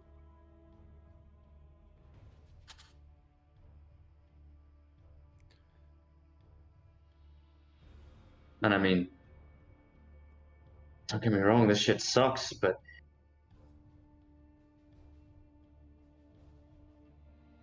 dealing with what's happening in the present, for me at least, is far better than facing the past.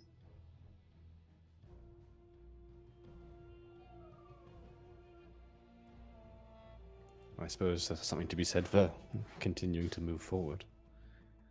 But in fact, I think most people in our group are quite mysterious about their pasts. Everyone seems haunted by it. Yeah. And a guess- mishaps. War does that to people.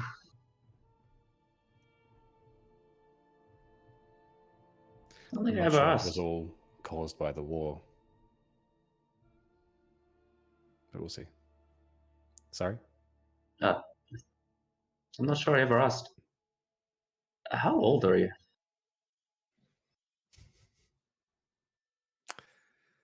Let me just quickly find it. I do have it written down. Yeah. I'm 29. So you're a man during the morning.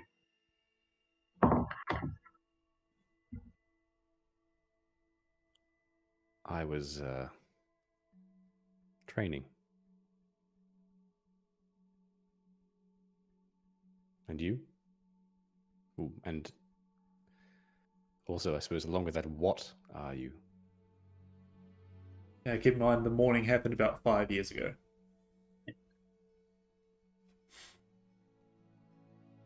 As Parks asks, "What are you?" I'll kind of just like from behind Obak, just go.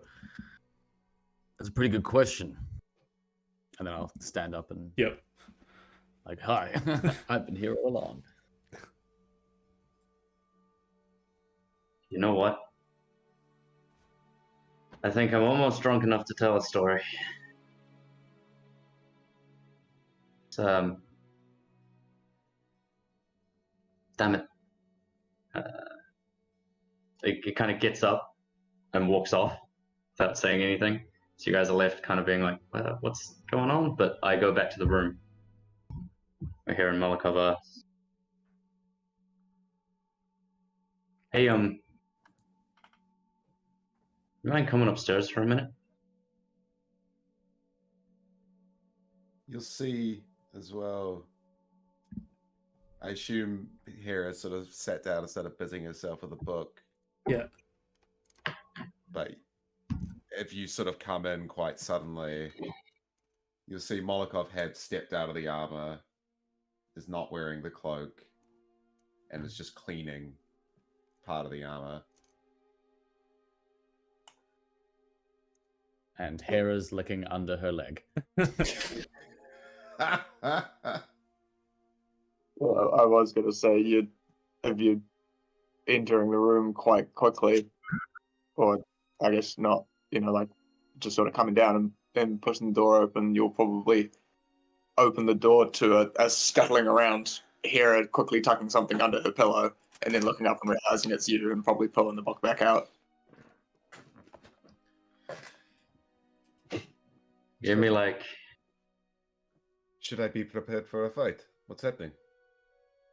No. Ghost like it's No, like I'm gonna... not stumbling, but like it's that you can tell his face is a little bit red from the wine. I got something to say. Guys. Not quite. Definitely a little tipsy, but not drunk. Okay. No, yeah, no, you're fine. Just a bit of storytelling. Miss out if you want, and I turn back around and go back upstairs. Sure. My question is, are you following? Yeah, I will take my cloak. Won't step into the armor, but I'll take my cloak, put it on. If I see you doing that, I'll sort of shoot a glance over and look back to the book and suck it under my pillow, and then think about that for a second, then put my satchel back on, grab the book, chuck it in my satchel, and follow you out. Sure. I go back and I sit down and kind of wait, give it half a beat, and then see Molotov and Hera coming. And cool. Right. So, good question. As you know, my real name is Caspian. Amelie de Lorraine, of the family de Lorraine in Velendar. east of the morning.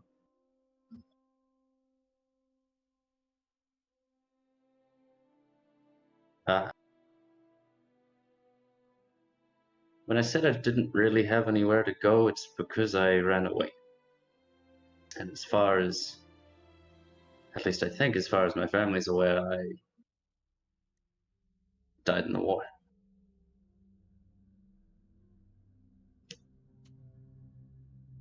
I am... Oh boy, he picks up the bottle. Takes a swig.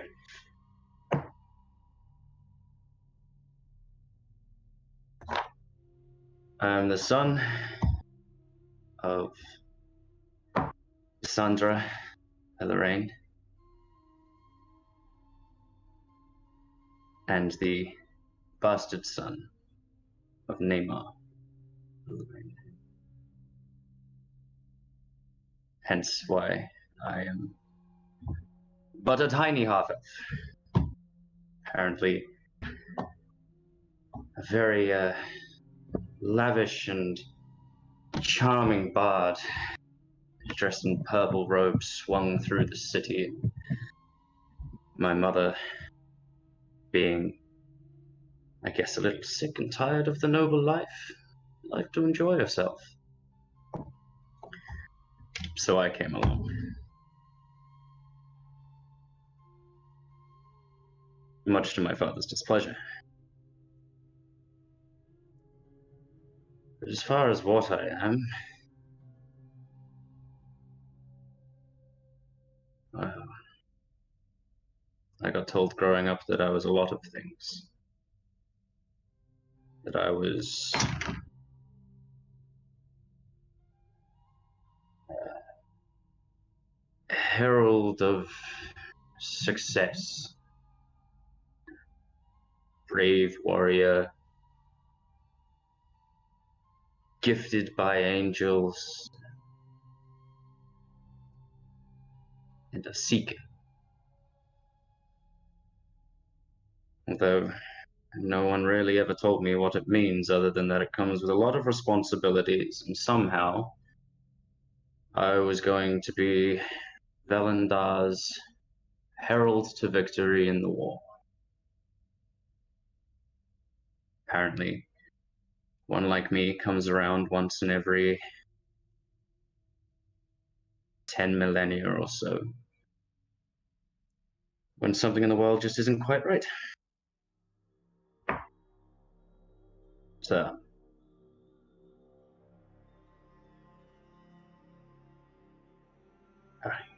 I was just a child. I didn't know what any of that meant.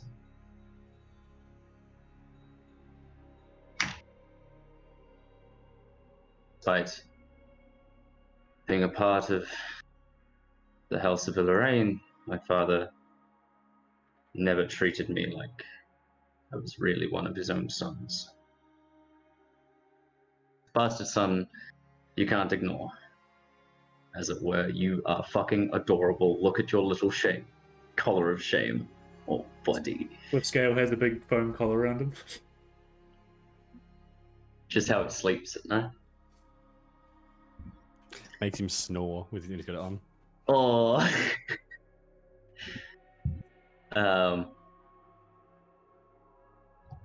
So, here I am, my family wishing for, praying for, doing all of these rituals, and with the help of the help of the Church, the Sovereign Host, channeled enough energy for me to come around to have this blessing, this gifted blood, whatever it is. My parents have tried for years. I have 3 older siblings, all daughters. Apparently the gift only happens to the males in the bloodline. So I was, my whole life, raised to be this pillar of hope, power, or whatever it was, had responsibilities, and represent the house and all the rest of it, but I spent most of my time with the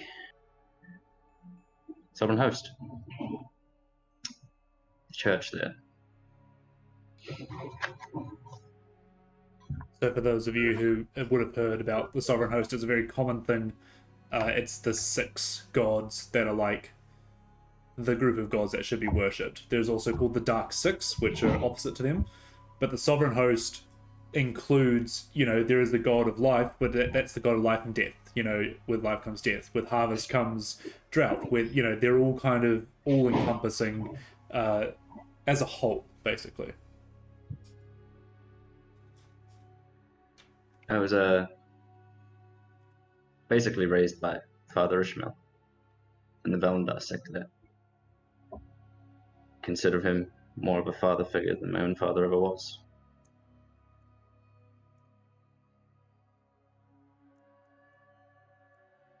But I didn't like any of it, I was far more interested in the amazing things in the world. Creations people made, the war machines. Fascinating. These entire industrial blocks. Building automatons. These great innovations that came with incredibly intelligent, creative people. I just fell in love. Just sneak away from the church. With the help of one of my sisters, we'd go and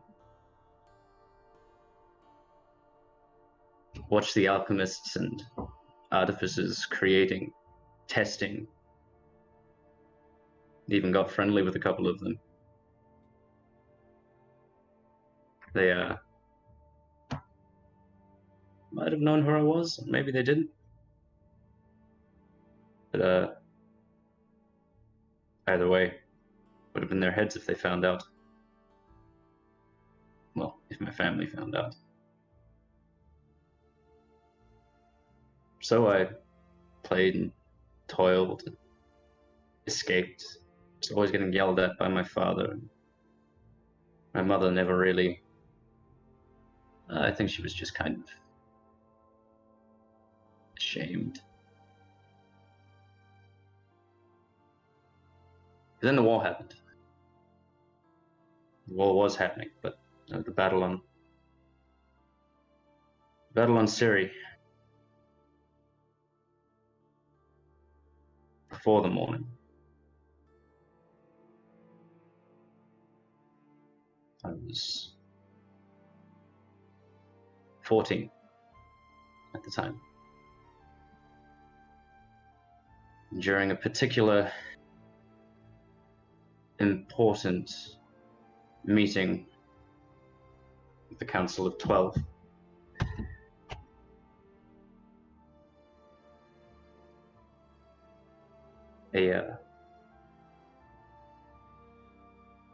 one of my tinkered toys escaped my pocket. Dashed about the war room. My father was furious.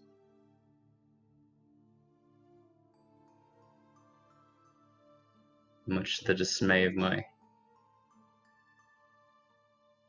older sister and the rest of my family, decided it was time I started playing my part as this so-called seeker.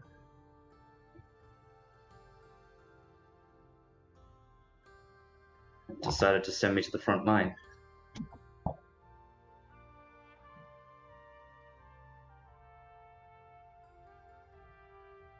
Takes another gulp of wine.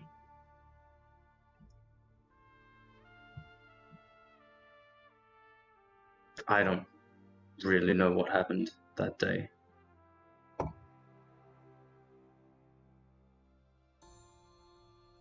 But somehow I made it out.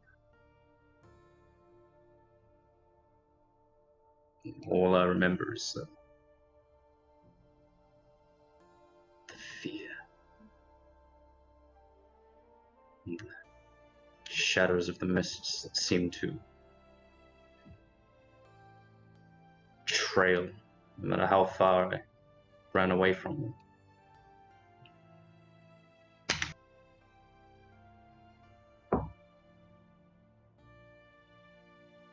We didn't win that fight. Whatever this Seeker line is, I didn't know anything about its power until, well, till recently.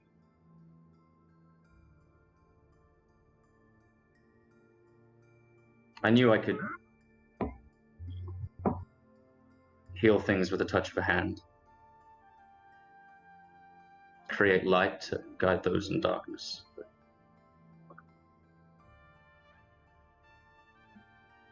whatever this energy is inside me, it's still alien to me.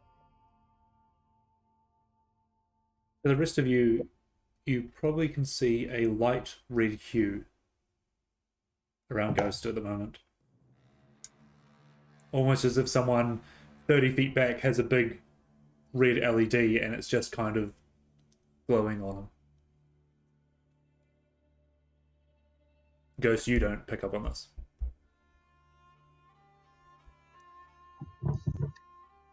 So I ran. I found another sect of the hosts in North Eldar, and they didn't know who I was, or if they did, then the one who found me decided it was best I not return, and sent me up north, where I spent a long time with the dwarves in the moorholds by the Mirror Lake. That's where I really learned artifice, creation. I'd already fallen in love with how free it was. The ability to think of something and bring it into existence through hard work and fire and toil, sweat. But I never really got the hang of it. Not the arcane side, at least. Mark, if you remember your struggles with grasping artificing in the early days. Lucky for me, I have a cheat code in my blood.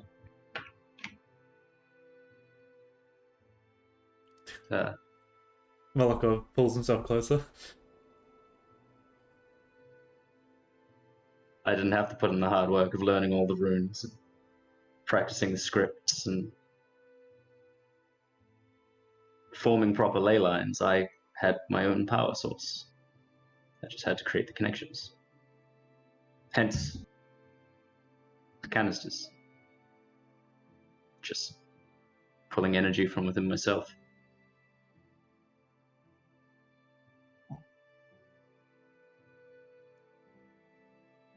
Once I got bored of that, well, that's not true.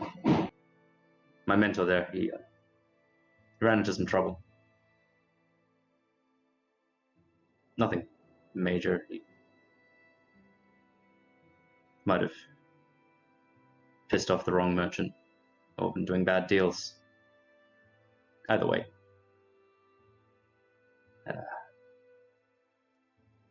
He left one day and didn't come back. And then some people came searching for something he was working on, so I took his journal and I moved on. Went south through Thrain,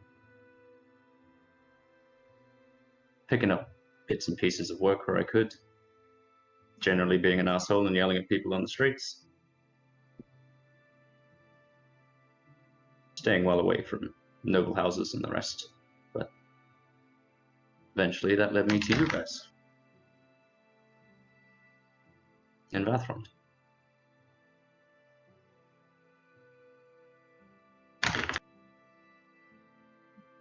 And now we're here.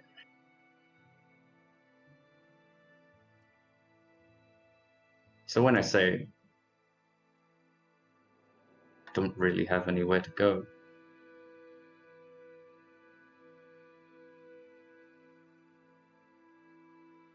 it kind of just trails off. The glow would have dissipated by now. You see Ghost as himself finishing his story and just kind of looking down into this cup. But if anyone wants to jump in, they can.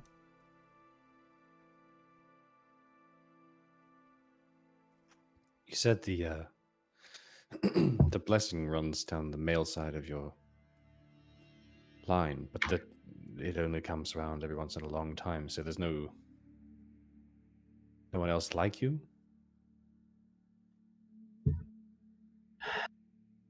I've heard tales, stories of others, but from times long ago.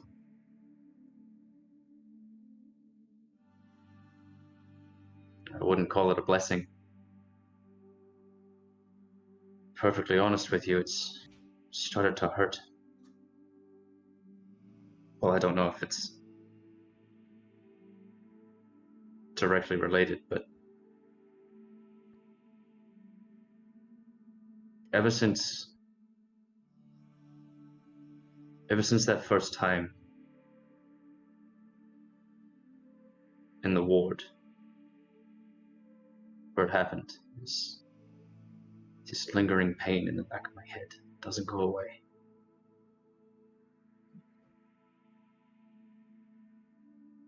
Of course, I haven't got anybody to ask about it. Hmm. It's not like there's a great reference book for. Maybe you should write one. Eh.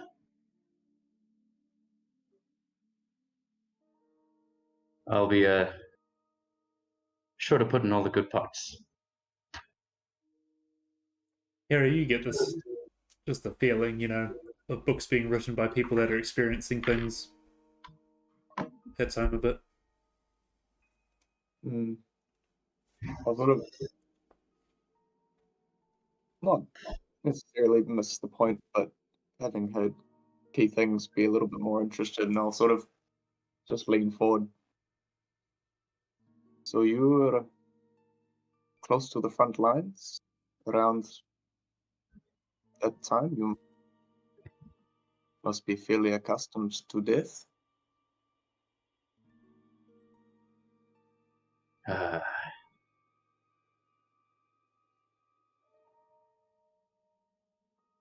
wouldn't say accustomed. I'd say exposed.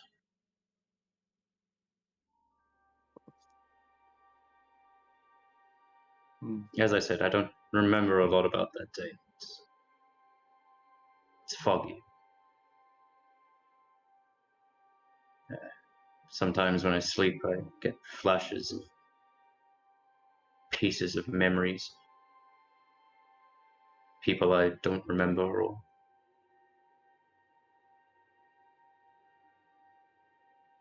voices and shadows. Perhaps now we know that we have a little bit more control in our dreams. You could try to ask these people some questions.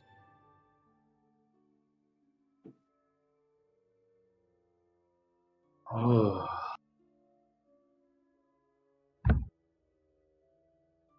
I'll keep that in mind.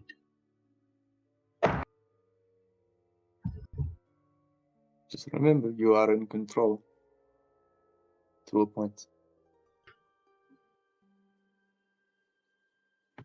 I'm trying to be. And right now, I have control over my future.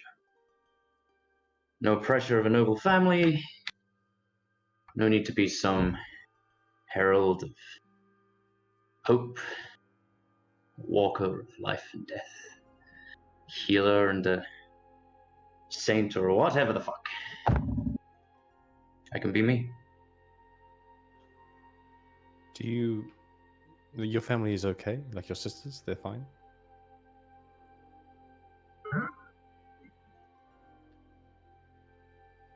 I don't know. 5 years ago, you knew. Do you want to know?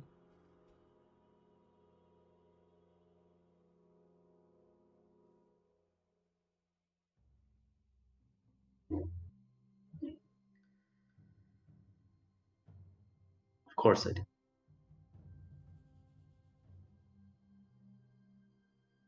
Three sisters were the most important people to me in this godforsaken realm. Especially the youngest of which, my direct older sister, Melanie. She was special. Very kind. Always joined me in my antics. The oldest was more inclined to the family business and the runnings. True representative of the house. She was very proper. And the middle was skilled with magics. I think last I heard she was accepted into some school somewhere. She was going to head up there to study before the Battle of the Morning happened. That happened, and she stayed, and then I left.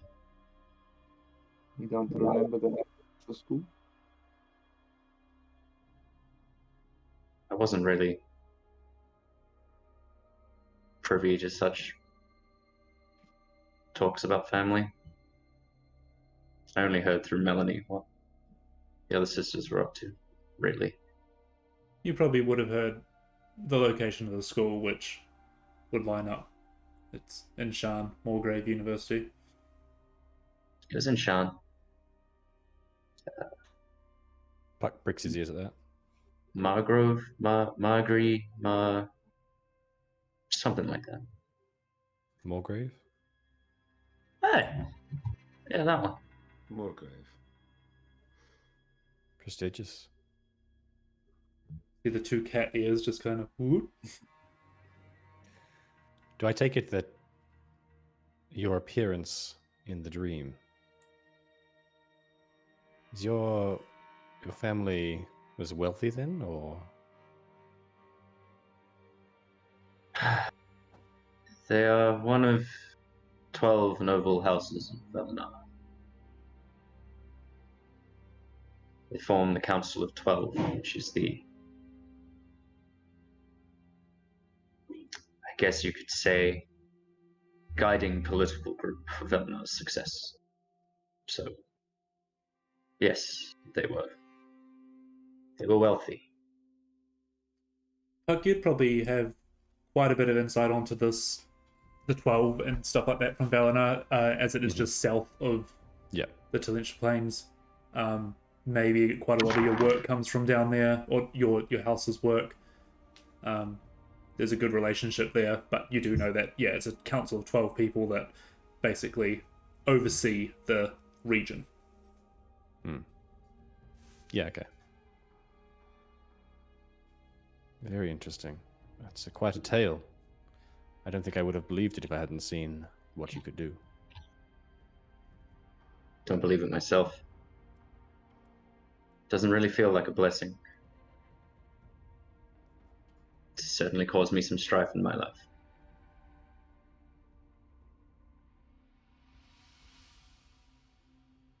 But here we are. So you're hanging around because it's something to do? It's a purpose you can choose yourself?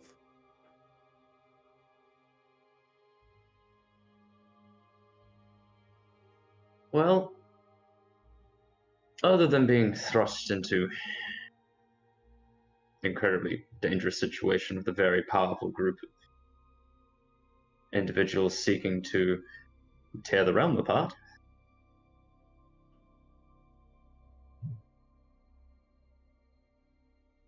Guess I've kind of grown to like you guys. And for all of the talk of me being some sort of savior, can't help but feel like the only people in this world I really feel like saving right now is sitting right here. Well, I'm honored.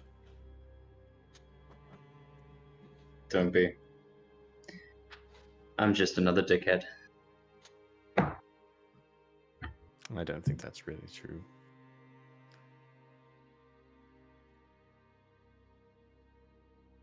Now you know my story. Do with it as you will. Now that we do have this information, I suppose you still want us to keep quite quiet? You still hiding, or pretending to be dead?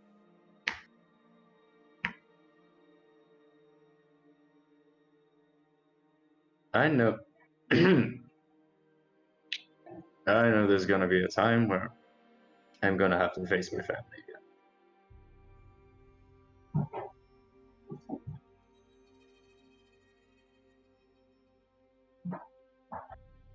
But for the time being, I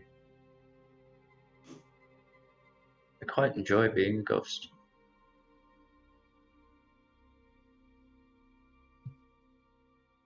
I just want to make a difference. You know? A real difference. First, I thought I wanted to create something magnificent, but my talents slightly lack on that front. I mean, the idea of sentient beings created of steel and magic is a little out of my grasp. But I want the things I create to help and to mean something.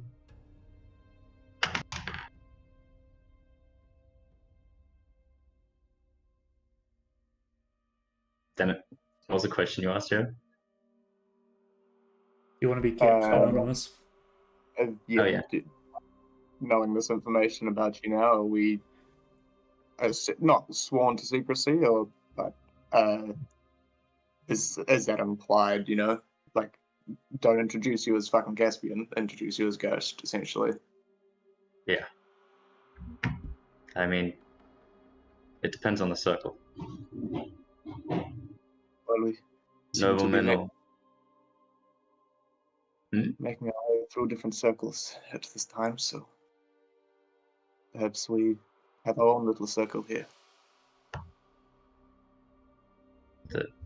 the name Lorraine might ring some important bells for important people. I don't drop it.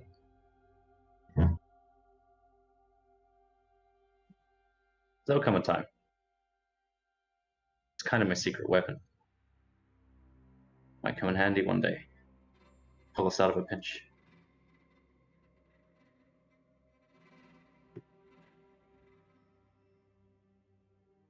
Information can be very What? powerful. You're looking so fucking somber at the moment. Here. Pass some wine around. I'll take some. How old are you? I'm 19.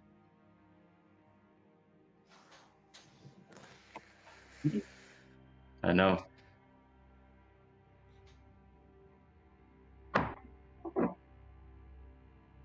I didn't really have a childhood anyway. You were sent to the front at 14.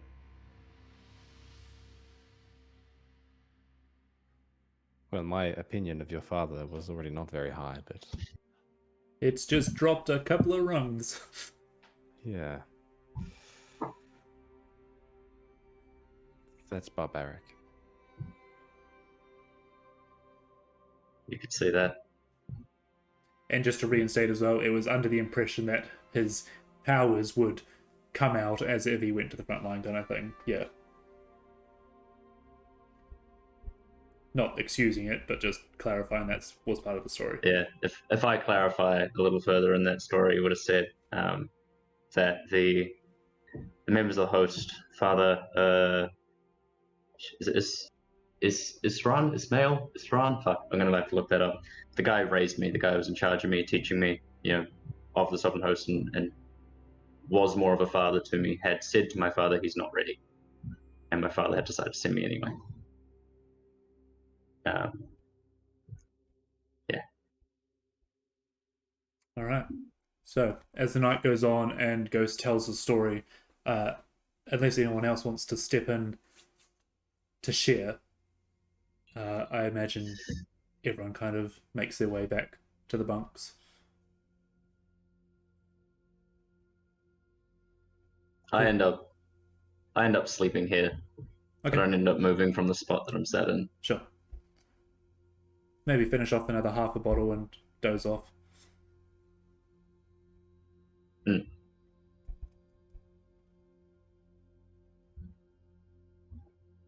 All right. Yeah. The snores echo above the rumbling engines. So, as the airship cruises throughout the night, a form of travel that can happen both in the sunlight and not, you awaken the next morning to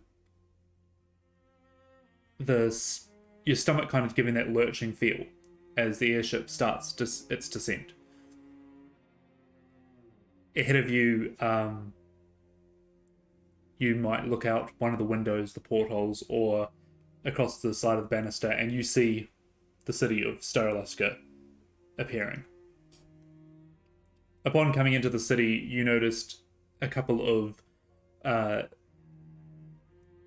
towers that surround the city, and there is one major one right by the docks. As you pull in, you see the ship slows almost to a halt, and the blue energy around it